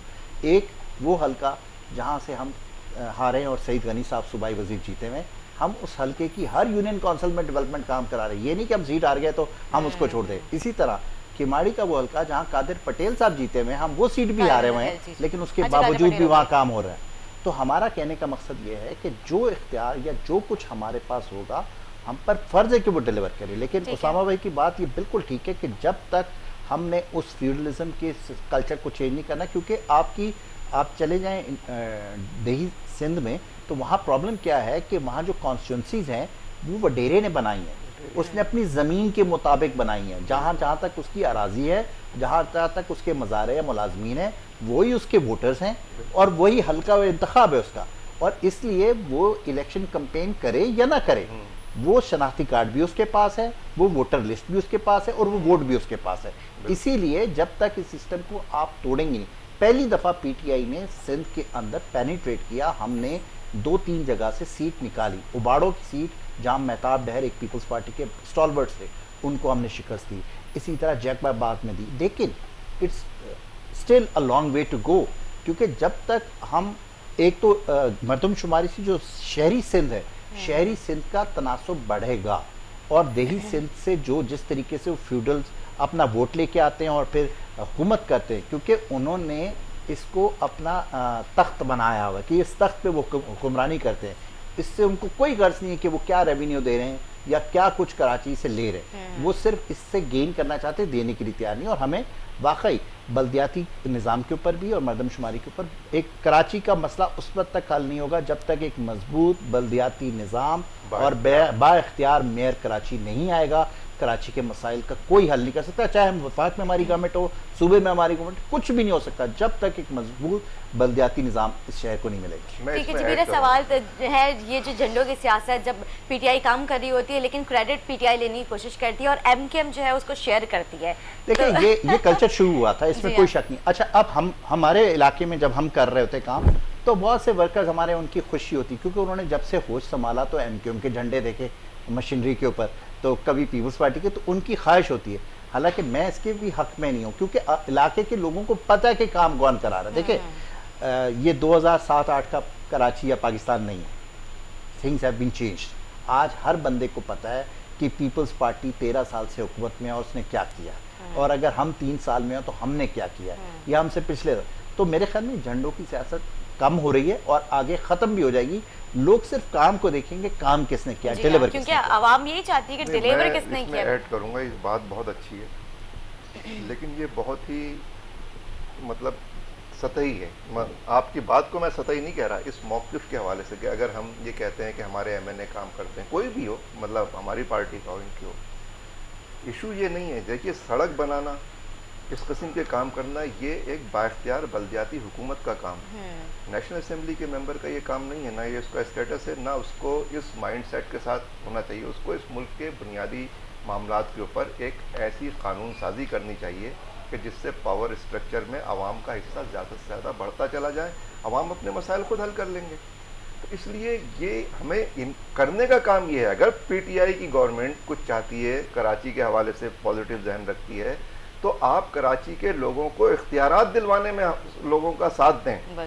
अगर उनको ये इख्तियारात मिल जाएंगे, वो इससे अच्छी सड़कें खुद बना लेंगे, वो खुद पानी का इंतजाम कर लेंगे, वो खुद बिजली का इंतजाम कर लेंगे। मिल जाएंगे तो फिर वो एमएनए एमपीए से मोहताज कैसे होंगे? उसके लिए एफर्ट्स करें, सीरियस एफर्ट्स करें। नहीं, उसामा भाई की बिल्कुल बात वजह है कि एमएनएस एमपीएस का काम लेजिस्लेशन करना है, ये नहीं है। लेकिन मजबूरी फिर वही आती है कि अवाम फिर उनको पकड़ते हैं, यार तो तुम्हें हमने वोट दिया था, तुमने क्या किया, काम हो नहीं रहा है तो लोग उनको पकड़ते हैं। मैं यही आपको गुजारिश कर रहा हूँ ना कि मेरा तो चले जाएंगे तो डायरेक्शन चेंज हो जाएगी। सर मैं फिर वही आपसे बात कर रहा हूँ कि हमने 2 सूबों में जो बल्दियाती निज़ाम दिया है इस वक्त जिस पे इलेक्शन होगा, आप उसको रीड कर लीजिए। हमने वो सिंध असेंबली में इनको भी प्रेजेंट किया है कि खुदारा आप इस निजाम को भी नाफिज नहीं हो रहा है। यहाँ तो खैर होना ही वहाँ तो सर वहाँ तो नाफिज होगा ना, इलेक्शन होंगे तो वो नाफिज होगा ही होगा। लेकिन करवाएं, एक मॉडल बनाए ना उसको। सर मैं यही तो गुजारिश कर रहा हूँ कि हम तो जो करना है वो हम कर रहे हैं, लेकिन अगर सिंध देखिए सबसे ज्यादा इस वक्त तो मसाइल की मिनी पाकिस्तान कराची का है कि सिंध का पूरा, फिर वो कहते हैं सिंध और कराची अब अलग, मैं ये अलग बात नहीं कर रहा, लेकिन तकसीम देही सिंध की और शहरी सिंध की वाज़ेह है, उसको हमने नहीं किया, उसकी खुद पीपल्स पार्टी जिम्मेदार है। तो जब तक हम अपने मिनी पाकिस्तान को, इकोनॉमिक हब को स्ट्रॉन्ग नहीं करेंगे, और स्ट्रॉन्ग इस तरह नहीं होगा जब तक, देखिए आज अगर हम एक बात कर रहे हैं एक मजबूत कॉर्पोरेट कराची की या मेट्रोपॉलिटन कराची की, तो हमने सदा इक़्तिदार में रहना है, मरकज़ में। हो सकता है कल को जमात इस्लामी की हुकूमत हो किसी, लेकिन वो एक ट्रेंड सेट हो जाएगा कि आप उस शहर को कंट्रोल इस तरह नहीं कर सकते कि आप अपनी मर्जी से उससे कमाएं तो ज़रूर, लेकिन उसको दे कुछ ना। तो कराची के मसले का हल किसी सूबाई गवर्नमेंट के पास, किसी वफाकी गवर्नमेंट के पास नहीं है, बल्कि एक मजबूत और बाख्तियार शहरी हुकूमत के पास है। ठीक है जी, उसामा साहब एक लास्ट क्वेश्चन करना जी, उसके बाद मैं अपना लास्ट क्वेश्चन। तेरे वादे पे जिए हम तो ये जान झूठ जाना कि खुशी से मर ना जाते अगर एतबार होता तो भाई 3 साल हो गए हैं, आप कुछ अमल मतलब प्रैक्टिकली। अच्छा जी उसामा साहब एक लास्ट क्वेश्चन मैं करना चाहूँगी, जमात इस्लामी पीटीआई के क्या मेयर बदियाती इलेक्शन में मेयर को देखती हैं? पीटीआई का मेयर? जी हाँ। इस वक्त तो मुझे पीटीआई के कैंडिडेट जीतते हुए भी नजर नहीं आ रहे हैं, माजरत के साथ जो परफॉर्मेंस है। अच्छा। अगर मतलब मैं किसी के खिलाफ नहीं बोल रहा, मैं तो एक काम तो कर रहे हैं। मैं इस वजह से भी नहीं कह रहा, अगर ये काम है तो भाई मतलब फिर काम ना होना किसी। देखिए बुनियादी अगर ये जो चंद आवाम की सहूलियात हैं, अगर ये उनको पूरा करते, टूटी फूटी सड़कें उनकी मरम्मत कर रहे हैं अभी, जो जिस तरह के सीवरेज का निजाम है जो हो रहा है, अगर आप ये कहेंगे तो आवाम नहीं जो मैं देख रही हूँ, देखिए मैं जो देख रही हूँ, आवाम क्या चाहते हैं, आवाम चाहते हैं पीने के लिए साफ पानी मिल जाए, आने जाने के लिए ट्रांसपोर्ट मिल जाए। आवाम क्या चाहते हैं कि हमें एक सस्ती बिजली मिल जाए, सर छुपाने के लिए एक घर मिल जाए, पहनने के लिए कुछ कपड़े मिल जाएं। ये मिल रहे हैं लोगों को? नहीं, ये तो जाहिर सी बात है, महंगाई का भी एक अलमी है, बेरोजगारी बढ़ चुकी है। सुनिए, आपने ये बात की है, 1100 अरब रुपए का ऐलान हुआ था जी। 1100 अरब रुपए जिंदगी में आप सोचेंगे ना, आपके दिमाग में नहीं आएंगे। 11 आपके कैलकुलेटर में भी नहीं आएंगे। कितने महीने हो गए असरार भाई बताइए आप, जो उसकी कमेटी बनी है जिसमें पता नहीं कोर कमांडर भी हैं और वजीर आला भी हैं और फला भी हैं और फला भी हैं, कितने महीने हो गए? क्या ये 1100 अरब रुपए? नहीं, इस ये नहीं है, बिल्कुल मैं आपको खुल के बता दूं। बताइए तो ना मैं आपके प्रोग्राम में 10 दफा ये बात कर चुका हूँ, 10 दफा बोल चुका हूँ कि जब तक सूबाई गवर्नमेंट इख्तियार नीचे नहीं देगी, हमारा फड्डा भी है, हम कह रहे हैं कि आप हमें डेवलपमेंट प्रोग्राम दें, हम FWO को काम देंगे, सबको देंगे। क्योंकि इमरान खान साहब खुल के कहते हैं कि पीपल्स पार्टी का कोई एक मिनिस्टर मुझे बता दे जिसके ऊपर करप्शन के चार्जेस ना हो, तो क्या हम सूबाई गवर्नमेंट को वो पैसा दे दें और फिर उस पैसे की हम अकाउंटेबिलिटी, हमने शुरू में 5 अरब रुपया दिया पीपल्स पार्टी की सूबाई गवर्नमेंट को। वो खा जाएंगे। सुन तो लीजिए ना, मैं फैक्ट्स की बात कर रहा हूँ, टीवी के ऊपर बात करके। उस 5 अरब का हमने कहा कि आप जो हिसाब देंगे तो अगले 10 अरब मिलेंगे, उस 5 अरब का हिसाब आज तक नहीं मिला। तो क्या हम वो पैसा इस तरह देके, उसके बजाय हम अगर अपने करें ना ऐसी, देखिए कानून साजी, फिर वही आपको पता है कि कानून साजी नेशनल असेंबली की हालत क्या है। नेशनल असेंबली पे आपने देखा पार्टीज के साथ कन्फ्रंट करते हैं तो नहीं, फिर कन्फ्रंट नहीं करते। देखिए कन्फ्रंट नहीं करते। अगर हम फिर आप कहते, आप भी तो कॉन्ट्रडिक्शन कर रहे हैं ना, आप कहते हैं कि स्टेटस को तोड़ो, हम उन स्टेटस को तोड़ने जाते तो आप कहते हैं आप इनके साथ कन्फ्रंट कर रहे हैं, तो भाई आप कहीं तो साफ थोपते भी सामने आते भी नहीं। चले जी,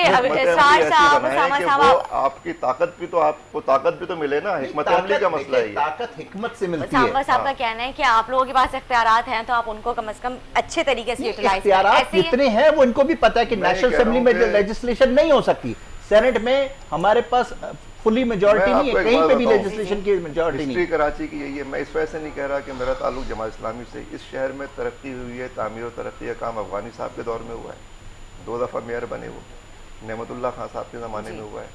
और इस शहर की जो पूरी बुनत है ना, इस शहर की जो पूरी तहजीबी तारीख़ है, जो इसकी सियासी तारीख़ है, इस शहर के अंदर जितनी डिवीज़न है, ये शहर पूरे मुल्क का जिस तरह नुमाइंदा शहर है, सिर्फ जमात इस्लामी ही वो एक्सपीरियंस्ड पार्टी है जो इस शहर को आगे की तरफ बेहतर सिमत में ले जा सकती है। और ये बात मैं जमात इस्लामी का होने की वजह से नहीं कह रहा, ये असरार भाई भी मेरा ख्याल है इसकी तायद करेंगे और हमारे हम इसके लिए अलग से प्रोग्राम करेंगे क्योंकि हमारे दूसरे गेस्ट आ चुके हैं। नाजरीन, एक छोटा सा ब्रेक लेंगे। ब्रेक से पहले मैं आप लोगों का शुक्रिया अदा करूंगी, आप लोगों ने अपना कीमती वक्त दिया और आप लोगों ने आज मेरे प्रोग्राम में बहुत सोच विचार करने के बाद जो हल निकाले, उम्मीद करते हैं कि उसके ऊपर ज़रूर इम्प्लीमेंटेशन होगा। नाजरीन, एक छोटा सा ब्रेक लेते हैं, ब्रेक के बाद एक और गेस्ट के साथ हाजिर होते हैं, हमारे साथ रहें।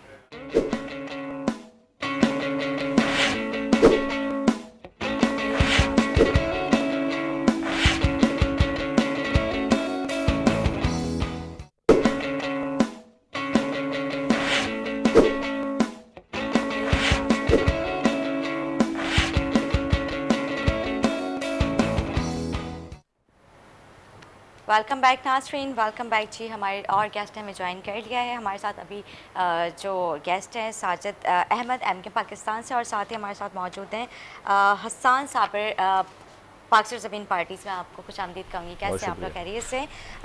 मैं आपसे ही स्टार्ट करना चाहूँगी क्योंकि आप हमारे फर्स्ट गेस्ट है, फिर मैं सेकंड गेस्ट पे आऊँगी। जिस तरह से गैर कानूनी बस्तियाँ मस्मार की जा रही हैं और लेकिन उनको आबाद कौन करता है, लीज़ कौन देता है, ये एक बहुत बड़ा अलमिया है। जब आबादी हो जाती है, सब चीज़ें कायम हो जाती हैं, रिहाइश हो जाती है, लेकिन उसके थोड़े दिन बाद हमारी गवर्नमेंट को याद आ जाता है कि हमने अब इसको जो है इंक्रोचमेंट कर देनी है। बिस्मिल्लाहिर्रहमानिर्रहीम, अस्सलाम वालेकुम। अच्छा, कराची के अंदर गैर कानूनी बस्तियों का सिलसिला अय्यूब खान के दौर से स्टार्ट हुआ और ये आज तक जारी व सारी है। इस 10-12 साल के दौरान इसमें मज़ीद तेज़ी आई है जी। अच्छा, बिल्कुल पाकिस्तान के अंदर स्पेशल सिंध कराची के अंदर KDA, KMC और KBCA ये डिपार्टमेंट मौजूद हैं जो कि अथॉरिटी देते हैं किसी भी ज़मीन की, रेगुलाइज की, इसकी लीज़ की और उसको सेल एंड परचेजिंग के हवाले से डिपार्टमेंट यहाँ पर मौजूद हैं। अच्छा, यकीनन इन डिपार्टमेंट से ही लैकिंग ये लूजिंग हुई है और जिसकी और फिर उसकी एक बुनियादी वजह यह है कि ये डिपार्टमेंट फिर अंडर पॉलिटिकल पार्टीज़ भी होते हैं, अंडर प्रेशर होते हैं उनके।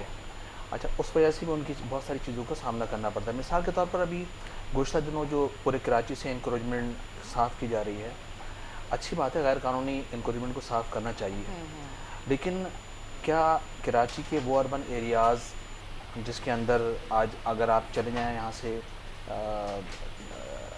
सरजानी से जो पहाड़ी सिलसिला है और ये बल्दिया तक पूरा जाता है, इस पूरे पहाड़ी सिलसिले के अंदर आप अगर इसको देखें तो इस पर आबादी भर चुकी है, और वो भी लोकल लोग यहाँ के नहीं, चले लोकल हो तो समझ में आता है, लोकल लोग भी यहाँ के नहीं हैं, और इन पहाड़ों में रहने वाले लोग ना बिजली का बिल देते हैं, ना गैस का बिल देते हैं, ना वाटर का बिल देते हैं, और न दीगर यूटिलिटी बिल देते हैं वो लोग। अच्छा, यही वजह है कि अगर आप इस्लामाबाद की मरगरा पहाड़ियों को देखें तो वो लोगों के लिए तफरीह का सामान बना हुआ है, लेकिन कराची के लोगों के लिए बेहतरीन जगहें थी जहाँ पर लोग तफरीह कर सकते थे, इंजॉय कर सकते थे, यहाँ बड़े बड़े होटल्स बन सकते थे, अच्छे अच्छे पार्क बन सकते थे, फैमिलीज जाती थी, इंजॉय कर सकती थी, लेकिन बहरहाल वो स्टिल अपनी जगह मौजूद हैं। हमारा थोड़ा सा ऑब्जेक्शन ये है कि बिल्कुल इंक्लूडमेंट को साफ़ करें, लेकिन सिंध के वो अर्बन एरियाज़ जहाँ पर यहाँ के लोकल लोग रहते हैं उनको टारगेट स्पेशल किया जा रहा है। ये रॉन्ग है, ये गलत है, और बिल्कुल उनको निशाना बनाएं।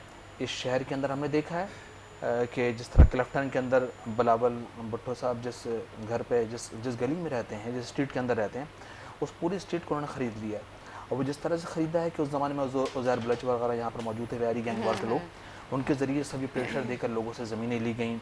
यहाँ पर और भी बहुत बड़े बड़े काम इंटीरियर सिंध के अंदर हुए हैं। हमारा मुतालबा ये है कि बिल्कुल इंक्रीमेंट करें, लेकिन मेरिट पर करें। अच्छा जी, आपने अभी बात की कि यहाँ पे लोगों की सैर व तफरीह के लिए पार्क्स आज भी मौजूद है। आप मुझे कराची में गिने चुने जो पार्क्स हैं उनका नाम आप मुझे बता दें। लियाकताबाद वाला जो पार्क है, मैं आप उसका भी आपको, अगर हमारे पास उसकी फुटेज है तो मैं चाहूँगी कि उसकी फुटेज आप TV पर दिखाएं।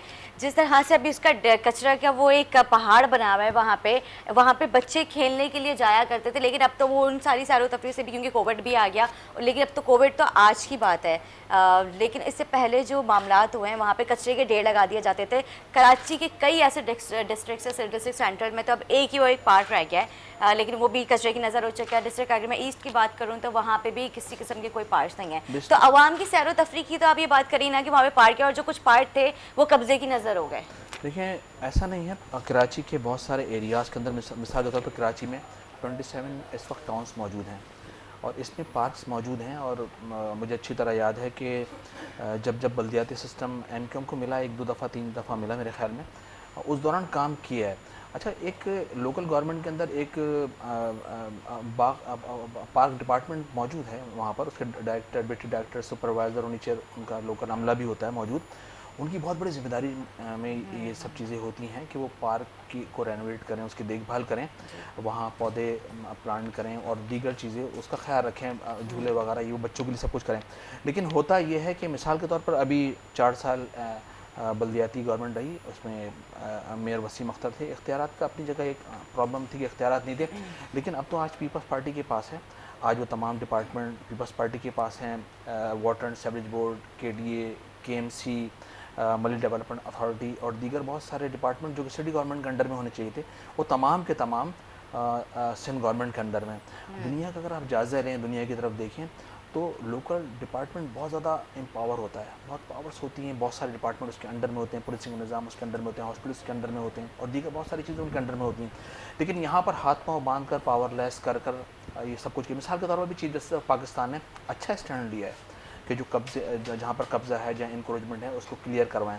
लेकिन मेरा सवाल भी चीफ जस्टिस ऑफ पाकिस्तान से कि एमक्यूएम पाकिस्तान की एक पिटीशन सुप्रीम कोर्ट के अंदर मौजूद है सेंसस के हवाले से, कराची की आबादी को आधा गिना गया है। जी हाँ, अभी हमारे इसी के हवाले से हम बात कर रहे थे, लेकिन मैं अभी चाहूँगी मैं हसन साबिर साहब के पास जाऊँ। गैर कानूनी तामीरात की, मकानों की जो तामीरात होती है उसकी इजाज़त किसने दी? देखिए, ये जो तबाही है वो सूबाई हुकूमत ने ही की है। ठीक है जी, ऑब्वियस है, क्योंकि वो ज़िम्मेदार हैं इस चीज़ के कि वो कवानीन लागू करें। आपको मालूम होना चाहिए और यकीनन मालूम है कि गोठाबाद जो स्कीम्स इस सिंध के अंदर मौजूद हैं, जिस वक्त से गोठाबाद की स्कीम को नाफिज किया गया, इस शहर में तबाही फैल गई। ये गोठाबाद स्कीम्स हैं ही कराची के लिए देखा जाए यहाँ उसके ज़रिए रेगुलराइज कर दिया जाता है। गवर्नमेंट की लैंड्स को जो है वो ऑक्यूपाई करते हैं, उसको इंक्रोच करते हैं, उस पर कब्ज़ा करते हैं। और इसमें पिछले 13 साल से इक़्तिदार में बैठी हुई पीपल्स पार्टी बिल्कुल ज़िम्मेदार है इस सारी इंक्रोचमेंट की भी और इसके ऊपर गोठाबाद के ज़रिए कब्ज़ा कराने की ठीक है भी। जी। आप इस वक्त कराची शहर से अगर बाहर निकलें और आप सोराब रोड क्रॉस करें तो दोनों तरफ सिर्फ सोसाइटीज़ हैं और उन सोसाइटीज़ अगर लीगल सोसाइटीज़ हों तो बहुत अच्छी बात है कि कराची के शहरियों को रहने के लिए कोई बेहतर एटमॉस्फेयर में कोई अच्छी सोसाइटी मिलना शुरू हो जाए। लेकिन वो सोसाइटीज़ का कोई एक ऐसी सोसाइटी नहीं है जिसका केस हाई कोर्ट में या सुप्रीम कोर्ट में ना चल रहा हो, जिसके ऊपर कई दावेदार मौजूद ना हो। जो लोगों को 1970 से पहले अलॉट हुई हुई है, इसी शहर के लोगों को अलॉटमेंट हुई हुई, किसी को वो एवैक्यू के ज़रिए मिली हुई है, किसी को जो है वो अलॉटमेंट जो है वो क्लेम के अंदर मिली हुई है। लेकिन क्या हुआ कि जब गोठाबाद स्कीम मुतारिफ कराई गई तो उसके ज़रिए कब्ज़े शुरू कराए गए। फार्म हाउसेस पहले बना दिए गए, 30-30 साल की लीज को उन्होंने रेजिडेंशियल में कन्वर्ट किया। तो ये सारी जिम्मेदारी सूबाई हुकूमत की है। उन्होंने जितनी इंक्रोचमेंट करवा सकते थे। देखिए आपको नूरियाबाद से और उससे भी आगे जामशोरों के ज़रिए मिलवा दिया गया। वहाँ की स्कीम्स को सिंध बिल्डिंग कंट्रोल क्या वजह थी भाई? कराची बिल्डिंग कंट्रोल अथॉरिटी जो है वो ठीक काम कर रही थी। एक शहर इतना बड़ा शहर है जो कि 80 से 160 मुल्कों से बड़ा शहर है, 160 मुल्कों से बड़ा शहर है, इतनी बड़ी आबादी है इसकी। इस एक पूरे शहर की कॉस्मोपॉलिटन सिटी है जिसको एक अलग सिस्टम पूरा चाहिए। आपने कराची बिल्डिंग कंट्रोल अथॉरिटी को पीपल्स पार्टी ने ख़त्म करके सिंध बिल्डिंग कंट्रोल पूरे सिंध यानी कराची से वो जैकबाबाद और कंदकोट तक के फैसले करने का इख्तियार, क्योंकि उनको वो इख्तियारात चाहिए थे, वो इख्तियारात लेना था उनको, पूरे सिंध का कंट्रोल कराची से चलाना था। ये सारा सिस्टम उन्होंने कोलैप्स कर दिया। ज़िम्मेदार तो डेफिनेटली वो प्रोविंशियल गवर्नमेंट है, लेकिन इस प्रोविंशियल गवर्नमेंट को कौन याद दिलाएगा? इस प्रोविंशियल गवर्नमेंट से इन हुकूक को कौन लेगा? वो यहाँ का मुंतखब नुमाइंदा ही लेगा, वो कराची का मुंतखब नुमाइंदा। आज डेफिनेटली कि कराची की नुमाइंदगी कराची वालों के पास नहीं है। पीटीआई जो है वो 14 एमएनए यहाँ से इलेक्ट उसके जिस भी तरह से हो गए, बट 14 इलेक्टेड मेंबर्स हैं। सेंसस के ऊपर बात हम कर रहे हैं, सेंसस के ऊपर हम रैलीज निकाल रहे हैं, सेंसस के ऊपर हम जाके सुप्रीम कोर्ट में पिटीशन फाइल कर रहे हैं, लेकिन पीटीआई के 14 एमएनए एक करारदाद नेशनल असेंबली में नहीं दे रहे। 20 से 25 के करीब एमपीएज है वो सिंध असेंबली के अंदर नहीं दे रहे। प्राइम मिनिस्टर उनका है, प्राइम मिनिस्टर कराची से सीट लेता है, प्रेसिडेंट कराची से सीट लेता है, गवर्नर कराची से सीट लेता है, लेकिन इस सेंसस को जो कि एक डिस्प्यूटेड सेंसस है, उस सेंसस को जाके उन्होंने अप्रूव कर दिया। वो उस अप्रूवल के हमने ये सवाल किया था, कहते हैं अभी हम कोविड के मामलात में मसरूफ है, उससे निकल जाते हैं। कोविड से ज्यादा खतरनाक मामला है जब आप देखें सेंसस को रिलेट कर देते हैं ये लोग कि कराची की सीटें बढ़ जाएंगी। अरे भाई ये तो एंड रिजल्ट है सेंसस का, लेकिन उसका बेसिक रिजल्ट ये है कि उससे मेरे शहर को हुकूक मिलेंगे। उस सेंसस की बुनियाद पर वसाइल की तकसीम होगी, उसके तहत फंड्स जारी होंगे, हमारे शहर के लोगों को इलाज मुआवजे के अखराजात उनके जो है वो बढ़ाए जाएंगे, हॉस्पिटल्स की तादाद बढ़ेगी, स्कूलों की तादाद बढ़ेगी। ये जो आप पार्क्स की अभी बात कर रही थी, वो पार्क्स के ऊपर जो खर्चा होगा, नेशनल फाइनेंस कमीशन के ऊपर तो सिंध गवर्नमेंट बहुत शोर मचाती है कि नेशनल फाइनेंस कमीशन के अंदर आज पैसे कम मिल गए और जो है वो उसमें डिले हो गया, लेकिन उस नेशनल फाइनेंस कमीशन के जरिए जो इनको पेमेंट होती है, उस पेमेंट का डिस्ट्रिक्ट वाइज कहाँ पर इन्होंने अपने एक्सपेंसेस दिखाए हैं? कभी भी नहीं करते। सालाना रिपोर्ट जो देनी होती है गवर्नर को वो भी नहीं देता, ना वो डिस्ट्रिक्ट में कर रहे हैं। तो हम तो इस बात को लोगों में उजागर कर रहे हैं कि देखिए लोकल गवर्नमेंट सिस्टम जो है वो एम्पावर मेयर होना चाहिए। दुनिया भर के अंदर बिल्कुल ठीक कहा इन्होंने कि दुनिया भर के अंदर ये तमाम काम जो शहरी बुनियादों पर होते हैं वो काम करना लोकल गवर्नमेंट का काम है, ना कि चीफ मिनिस्टर का कि वो सड़कें बनवा रहा हो, वो गटर खुलवा रहा हो लोगों के जाके। ये जो 2013 का लोकल गवर्नमेंट एक्ट है सिंध के अंदर लागू किया गया है, ये कंदकोट का अगर कोई मसला पेश आ जाए म्यूनिसिपल कॉर्पोरेशन का, तो वो परमिशन लेने सिंध सेक्रेटेरिएट आए मिनिस्टर से लेने के लिए। ये मलीर का बेचारा यूसी का चेयरमैन तो जाके अपना काम करवा नहीं सकता, वो उसको तो मिनिस्टर टाइम नहीं देगा। कंदकोट वाला कितने ट्रैवलिंग करके आया वो परमिशन लेने। एक अजीब सिस्टम लागू कर दिया। आर्टिकल 140 है तो ये कह रहा था, उस वक्त उन्होंने डिफाइन कर दिया था लेजिस्लेशन ने, लेकिन उसको भी क्लियर नहीं किया, मुबहम कर दिया। अब मुस्तफा कमाल तो यही बात कर रहे हैं कि भाई जिस तरह से आइन के अंदर आपने प्रेसिडेंट के इख्तियारात को लिखा, डिफाइन के पूरा चैप्टर बनाया है, इसी तरह प्राइम मिनिस्टर के चैप्टर्स को बनाया है, आपने प्रोविंशियल गवर्नमेंट के चैप्टर्स को बनाया है। तो लोकल गवर्नमेंट जो आर्टिकल 7 के तहत 3rd ईयर ऑफ गवर्नमेंट है, सबसे इंपॉर्टेंट बात है। देखें पहली टियर ऑफ गवर्नमेंट है, फेडरल गवर्नमेंट, सेकंड है प्रोविंशियल और थर्ड है लोकल गवर्नमेंट। लोकल गवर्नमेंट के इख्तियार तो सारे छीन जी लिए। हाँ, बिल्कुल। और कोई भी पार्टी, वो कोई भी पार्टी हो, देखे वफाक की नुमाइंदा हो, सूबे की नुमाइंदा हो, कभी भी उसने नहीं चाहा कि लोकल गवर्नमेंट सिस्टम जो है वो पनप सके।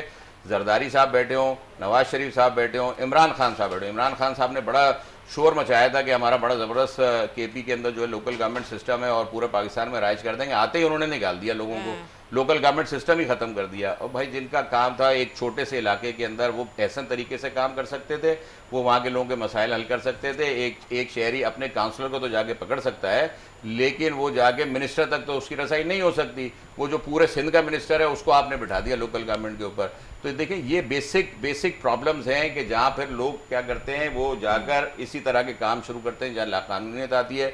फिर वही उन्हीं के जो लोग हैं, नुमाइंदे हैं, वो गोटाबाद स्कीम के जरिए पहले तो कब्जा कराते हैं, फिर गोटाबाद के जरिए रेगुलराइज कराते हैं, लीजें इशू करवा देते हैं और ये आबादियाँ बननी शुरू हो जाती है। अब जब सुप्रीम कोर्ट एक्शन लेती है या कोई गवर्नमेंट एक्शन लेती है तो फिर प्रॉब्लम ये आती है कि आबादकारी कैसे होगी। ठीक है जी, इनको तो कैसे मिलेगा? एमक्यूएम और पीएसपी जो आपकी पार्टी है, ये आप लोग मिलकर आपस में क्यों नहीं आवाज़ उठाते, जबकि मुस्तफ़ा कमाल तो बार बार एमक्यूएम पाकिस्तान को दावत दे रहे हैं। इस इशू पर जिस तरह आइन का आर्टिकल 140 है जिसके अंदर डिफाइन किया गया, ऐसा नहीं कि बल्दियाती इख्तियारात के हवाले से उसमें फाइनेंशियल, एडमिनिस्ट्रेटिव और क्या कहते हैं पॉलिटिकल इख्तियारात बल्दियाती नुमाइंदों को दिए, उसमें डिफाइंड है, उसको इम्प्लीमेंट करवाना है। और मेरे ख्याल में वो पटिशन भी सुप्रीम कोर्ट ऑफ पाकिस्तान के अंदर लगाई हुई है।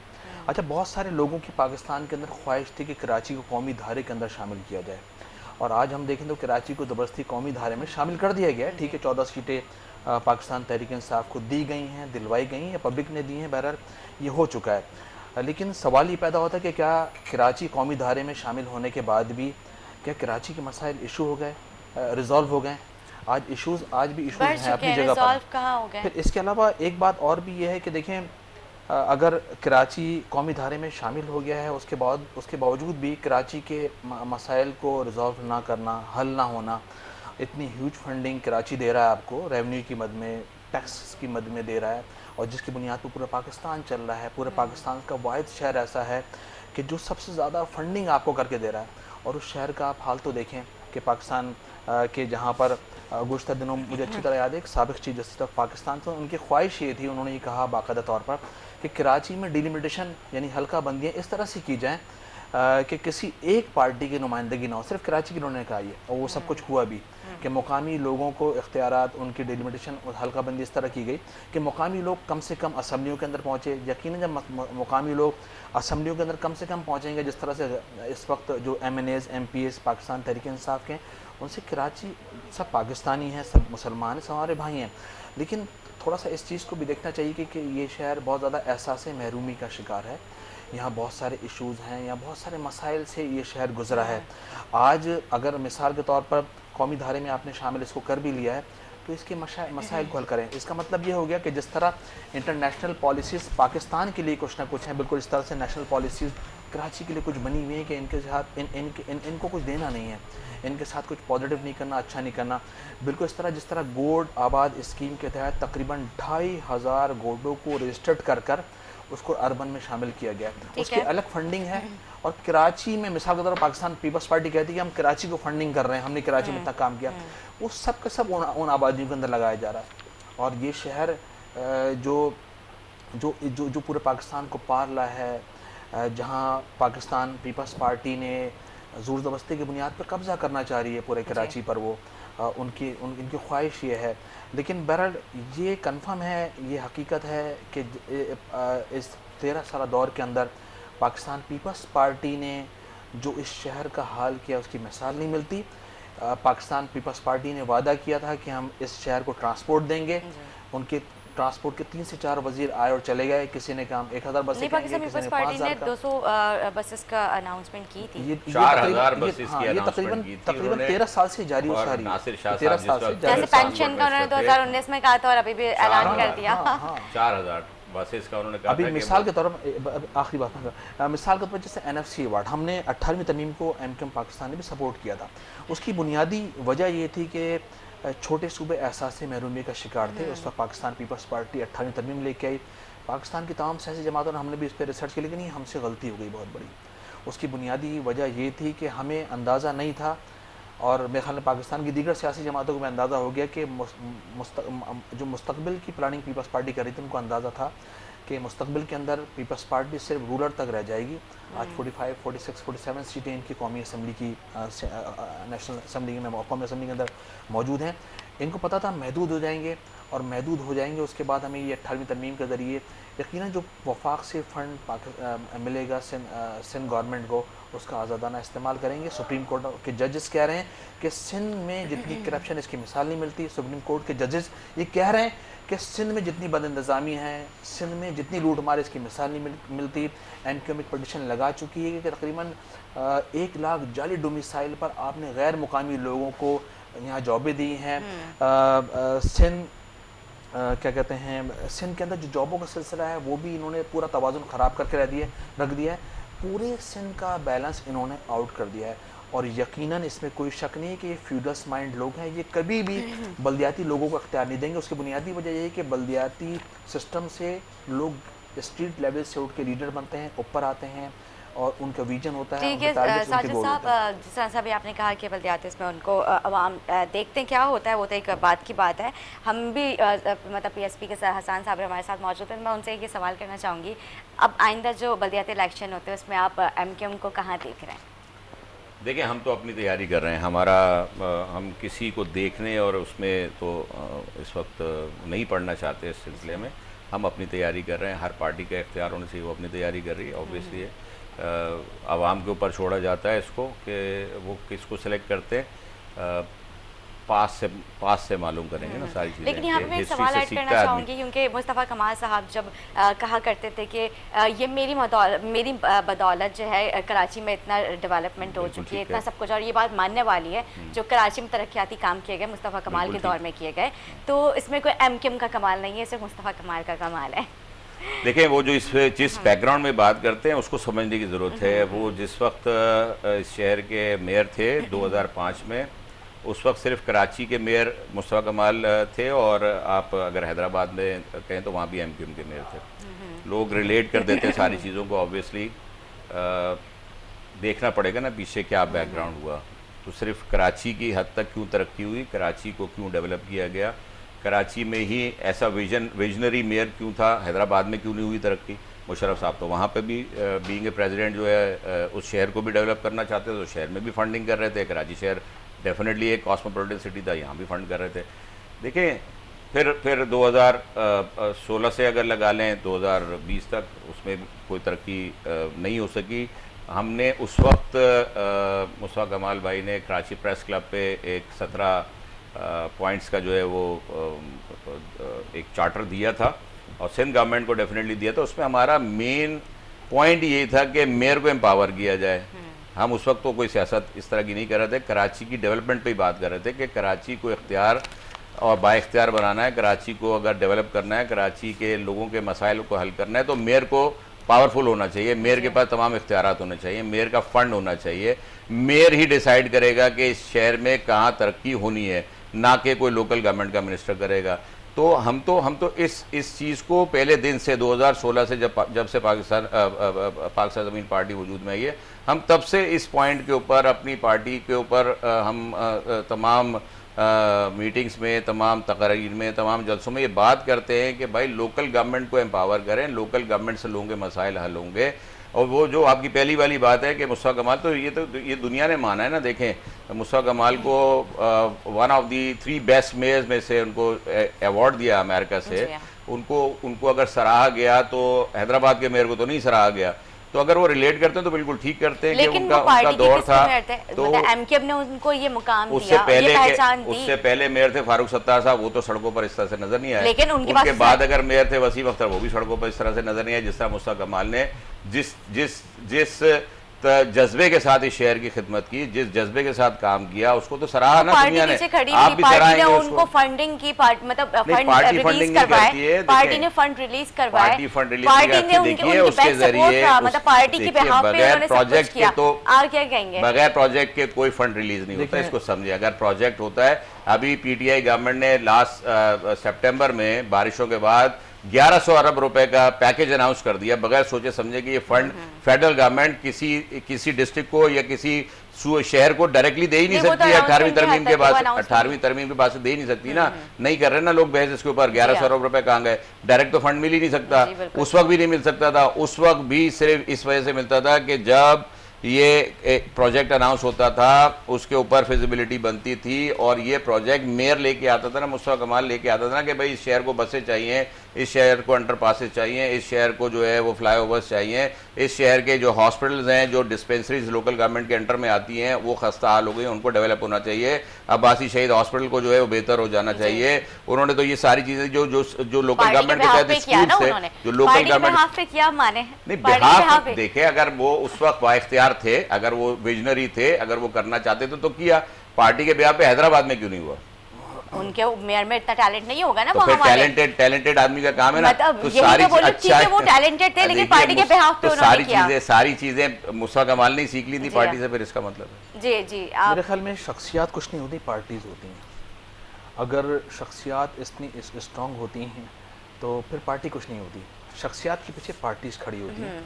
और मेरे ख्याल में मुझे अच्छी तरह से याद है कि उस ज़माने के अंदर टीवी क्लिप्स जो मीडिया पर क्लिप्स मौजूद हैं मुस्तफ़ा कमाल साहब के, कि उन्होंने कहा था मैं कुछ भी नहीं हूँ और मुझे तो मेयर एमकेएम ने बनाया या अल्ताफ़ हुसैन भाई ने बनाया मुझे एमकेएम मेयर, और मैं कुछ भी नहीं हूँ और मैं पब्लिक के लिए काम नहीं कर रहा, मैं तो अल्ताफ़ हुसैन के लिए काम कर रहा हूँ। ये अल्फाज थे उनके और ऑन ऐसे अल्फाज थे, ये ये मेरे public पास के लिए मौजूद हैं, मैं मौजूद है, मैं सुनवा भी दूंगा आपको, मेरे पास मौजूद हैं ये चीज़ें ना।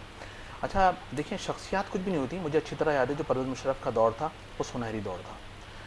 पाकिस्तान की 73-74 साल तारीख के अंदर हमें कराची को अगर कभी फंडिंग हुई है तो वो उस दौर में हुई है। उसकी बुनियादी वजह ये थी कि अगर सहारा उस ज़माने में किसी ने परवेज़ मुशर्रफ साहब को दिया था, वो एमकेएम पाकिस्तान, वो एमकेएम थी उस वक्त, एमकेएम पाकिस्तान थी। और उस ज़माने के अंदर पूरा फोर्स जो उस वक्त एमकेएम परवेज़ मुशर्रफ साहब को करती थी कि भाई आपको कराची के लिए फ़ंड देने हैं, अगर वो फ़ंड ना देते तो कोई अपनी कारकर्दगी भी नहीं दिखा सकता था। अच्छा दूसरा ये कि देखें उस ज़माने में जितने भी काम हुए, नो डाउट कि उस ज़माने के अंदर बिल्कुल खुली छूट दी गई थी मेयर को कि आप 6 महीने तक कोई तंजीमी लोग इनसे रब्ता नहीं करेंगे, इन पे किसी किस्म किसी काम को प्रेशर नहीं देंगे, आप लोग इनको आज़ाद छोड़कर काम करने दें। अच्छा एमकेएम की उस वक्त खुद एमएनए था, 2008 से 13 से 18 तक मैं एमएनए रह चुका हूँ। एक टीम की शक्ल में उस ज़माने में पूरा एमकेएम ने काम किया कि एमकेएम की राब्ता कमेटी, एमएनएज, एमपीए, सेनेटर्स, बल्दियाती नुमाइंदे, फिर उस ज़माने में 14 क्या कहते हैं टाउन कराची के अंदर मौजूद थे, उसमें टाउन नाजिम थे, चेयरमैन थे, काउंसलर थे, वो अपने प्रोजेक्ट लिख के भेजते थे, वो अपना भी विजन देते थे ऊपर कि हमें ये चीज़ हमारे इस एरिया के अंदर चाहिए। और एमकेएम की कोशिश भी ये थी कि अगर फ़ंड आ रहा है तो डेवलपमेंट भी होनी चाहिए, अगर फ़ंड नहीं होगा तो कोई काम भी नहीं कर सकता।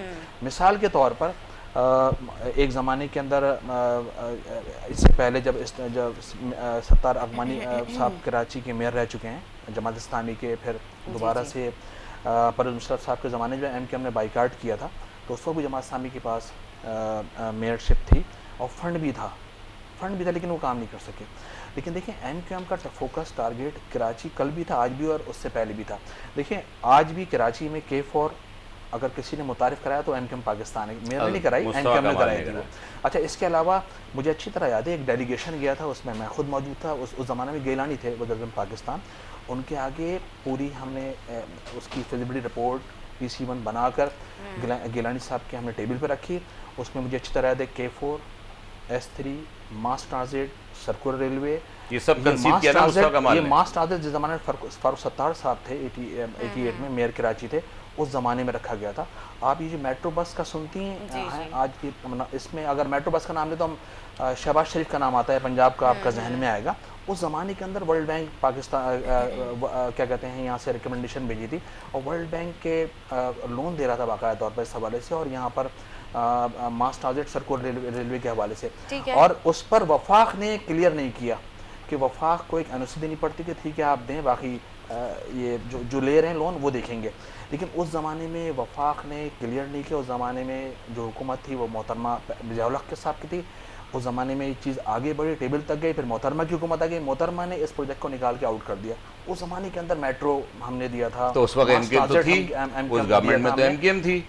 अगर पार्टी ने करना था तो एमकेएम मौजूद थी। अगर पार्टी करती है, अब तो सबसे पहले तो इसको डिसाइड कर लेते हैं कि एमकेएम उस ज़माने के अंदर ये भाई मेरे एमकेएम पाकिस्तान में डिपेंड करें एमकेएम लंदन को, 40 साल क्योंकि 2005 में 40 साल एमकेएम में थी, 40 साल वो में 2016 में अलग हो जितने चुकी है। भी कराची में एमकेएम लंदन अलग है, एमकेएम पाकिस्तान अलग है। जी, ये एमकेएम पाकिस्तान को रिप्रेजेंट कर रहे हैं पाकिस्तान को कर रहे डेफिनेटली। हैं, बिल्कुल तो नाज़िया। 2000 अगर उस वक्त शख्सियत परस्ती की बात कर रहे हैं, 2005 में एमकेएम जो अल्ताफ हुसैन की थी वही है, आज भी अगर वही है तो बताएं।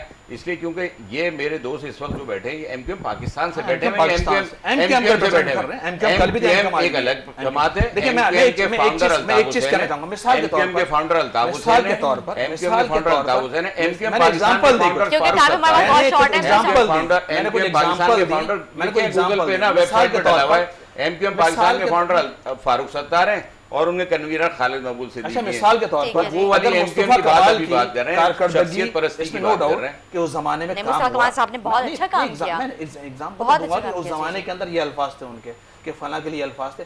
अच्छा मिसाल के तौर पर अगर 4 साल बहुत अच्छा काम किया, उनका कहना है कि मैंने काम किया, एमकेएम ने कुछ नहीं किया, थोड़ी देर के लिए एमकेएम को आप निकाल के बाहर कर दें, मुस्तफा कमाल को रखें सामने, तो ये बल्दियाती इलेक्शन जो बल्दिया के अंदर इलेक्शन हुए तो उनको जीतना चाहिए था। बिल्कुल चलें, बल- MKM तो मेरा भी यही सवाल है, क्योंकि मेरा ये लास्ट सवाल है कि बल्दियाती जीत इलेक्शन, लेंगे, बल्दियाती उनको बल्दिया टाउन के जीतना इलेक्शन में चाहिए, मुस्तफा कमाल जीत साहब लेंगे। ने बहुत ही ज्यादा मतलब हमारे प्रोग्राम में उनके मतलब नुमाइंदे आए और उन्होंने कहा अब तो ये सीट हमने जीत के दिखानी है, अब तो हम नहीं था समझे। मौजूद। अच्छा मैं आप वहाँ पे भी नहीं थे और मौजूद था, एक और दूसरी साहब के दफा। साथ मैं ही मौजूद था। अच्छा हाँ ठीक है, अब तो हमने सीट जीत के दिखानी है, तो लेकिन बदकिस्मती से सीट भी आपके हाथों से दी गई। लेकिन अब बल्दियाती इलेक्शन में आप लोग किस तैयारी से उतर रहे देखिए, मैं हैं? आपको- ये लास्ट मैं क्वेश्चन अर्ज है। कर- और हाँ मैं अर्ज कर देता हूँ। जी। देखिए एक बड़ी ज़बरदस्त वीडियो एक उस वक्त कैप्चर मैं हो गया और एक चीज़ मैं शेयर मौजूद करना था। चाहूँगा। मैं उस जी वक्त जी पहले मौजूद था, साबिर साहब का। मैं उस वक्त मौजूद था।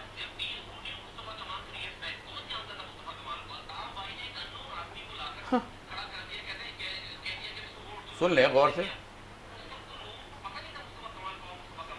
उस वक्त जब इलेक्शन हो रहा था, सुने ना ये बात, उसके बाद की बात करें ना, खुद कहते हैं। इलेक्शन की बात खैर, कर ये रहे हैं तो वो। सोशल मीडिया में बहुत सारी पार्टी की बात वीडियोस कर रहे हैं। हैं। पीछे वो कह पार्टी रहे थी ना, हैं, वो खुद वो कह कह रहे रहे हैं हैं कि मुझे मैं कुछ खड़ा नहीं कर था। दिया। जी हाँ। उस और मुस्तफा उसके कमाल- बाद मुस्तफा एक कमाल आदमी कौन है? विजनरी था, एक आदमी के अंदर ये सलाहियत थी कि उसको पता था कि शहर को डेवलप कैसे करना, उसने डेवलप कर लिया। ओ भाई, पूरी टीम उसने- मौजूद थी मेरे अच्छा भाई। उसके अलावा कोई और था? पूरी टीम मौजूद थी उसके यार। अलावा पूरी पार्टी ने कभी हैदराबाद में भी काम हुआ है, 35 हैदराबाद साल में भी में काम उसके हुआ है। अलावा हैदराबाद मुस्तफा एक कमाल छोटा के शहर अलावा है। मुस्तफा नहरो- कमाल के अलावा नहरो कोई एक गली, आदमी को और नहरो बता स्ट्रीट। देना कि मुस्तफा कमाल के अलावा कोई एक नाम बता दें कि जिसने डेवलप अच्छा कर जी दिया। हमारे इतना सवाल फंड मैं नहीं चाहूंगी मिला, उसके जिस ऊपर जमाने हाँ में वापस मुस्तफा आ जाओ, कमाल हम के अलावा प्रोग्राम किसी को ने उस जमाने में डेवलप जितना कर फंड एमक्यू को मिला वो कभी नहीं मिला कराची को, पाकिस्तान की तारीख के अंदर। एमक्यूएम जो है, आप फंड देंगे तो काम करेगा ना, बगैर फंड के वो कैसे काम कर सकते सही बात है। सवाल ही कोई पता और नहीं। आदमी मिला ही सवाल ही नहीं, पता नहीं क्योंकि किसी आदमी ने समझा ही नहीं कि शहर को डेवलप कैसे करना। वो तो सिर्फ एक जीतना चाहिए था शख्सियत बल्दिया थी, के अंदर ना, वो थी अगर मुस्तफा इतना कमाल। अच्छे थे वो थे अच्छा मुस्तफा सर मैं कमाल। सवाल जो है ना मेरा आप उसके ऊपर वापस आ जाए ताकि हम जीत लेंगे जितना आ जाएंगे। इंशाल्लाह चलिए। भाई आप जीत लेते। आप भाई हम तो कह रहे आप डिलिमिटेशन जीत ऐसी लेते। की गई आप वहाँ जीत की, लेते। हम तो कह रहे डिलिमिटेशन ऐसी की गई। आखिरी क्या बस पैगाम आप देना लोगों को चाहेंगे? यहाँ मिला क्या कि- पैगाम हमारी आपका नाज़रीन को देना मौजूद था। चाहेंगे? हम तो कह रहे आपका डिलिमिटेशन नुमाइंदा इस भी तरह मौजूद की था। गई, डिलिमिटेशन इस तरह की हमसे गई कि मुस्तफा कमाल से ज्यादा वोट तो नहीं लिए मैंने तो आपसे कहा ना, वो हमसे ज्यादा वोट ले लेता। अल्फाज थे PTI हमसे ज्यादा ले कराची लेती। के अंदर डिलिमिटेशन इस तरह नहीं की किया ना, जाए देखिए मैं कि आपको बता दूं, मुकामी एक बड़ी- जमात के लोग हमारे वीडियो प्रोग्राम चली का वक्त बिल्कुल और एक खत्म हो वीडियो चुका है। चली, मुझे एक जिस वीडियो वीडियो चली साहब जिसमें सीख रहे 2 बजे फॉर्म 45 साइन हो रहा मैंने था। proof दे दिया आपको। मैंने ही पकड़ा, मेरी वीडियो थी वो, जिसमें मैंने प्रिजाइडिंग ऑफिसर को जाके जब मैंने उसको जाके पूछा और उससे चीजें निकाली तो उसके पास से फॉर्म 45 साइन हुए निकल आए। वो फॉर्म 45 साइन हो रहे थे ब्लैंक। वो तो 2 बजे वो वहां से धांधली पता चल रही थी। उसके अलावा वहां पर लोकल जो लोकल पुलिस थी वो क्या काम कर रही थी, ठीक है जी, हमको पता नहीं था। साबिर साहब हमको पता ही नहीं था। पार्टी से हमारे साथ मौजूद है। जीतेंगे। मैं चाहूंगी कि हम इस अपने प्रोग्राम को वक्त खत्म की तरफ लेकर जाते हैं। जी जी हसन साबिर साहब आपका बहुत शुक्रिया अदा करूंगी। साजिद साहब मैं आपका भी बहुत शुक्रिया अदा करूंगी। नाजरीन आज का प्रोग्राम आपको अच्छा लगा हो तो अपनी मेज़बान निदा आसिफ को जो है उनको दुआ में याद रखें। और जिस तरह से हमारे नुमाइंदे सॉरी जो हमारी गवर्नमेंट के नुमाइंदे जो पार्टीज़ के जो रिप्रेजेंटेटिव्स जो आते हैं उनको भी अपनी दुआ में याद रखें। मुझे मेरी पूरी टीम को अपनी दुआ में याद रखें। खुसूसन फीडबैक देना ना भूलें। और इसी के साथ अपनी मेज़बान निदा आसिफ को दें इजाज़त। दुआ में याद रखें। अल्लाह हाफ़िज़।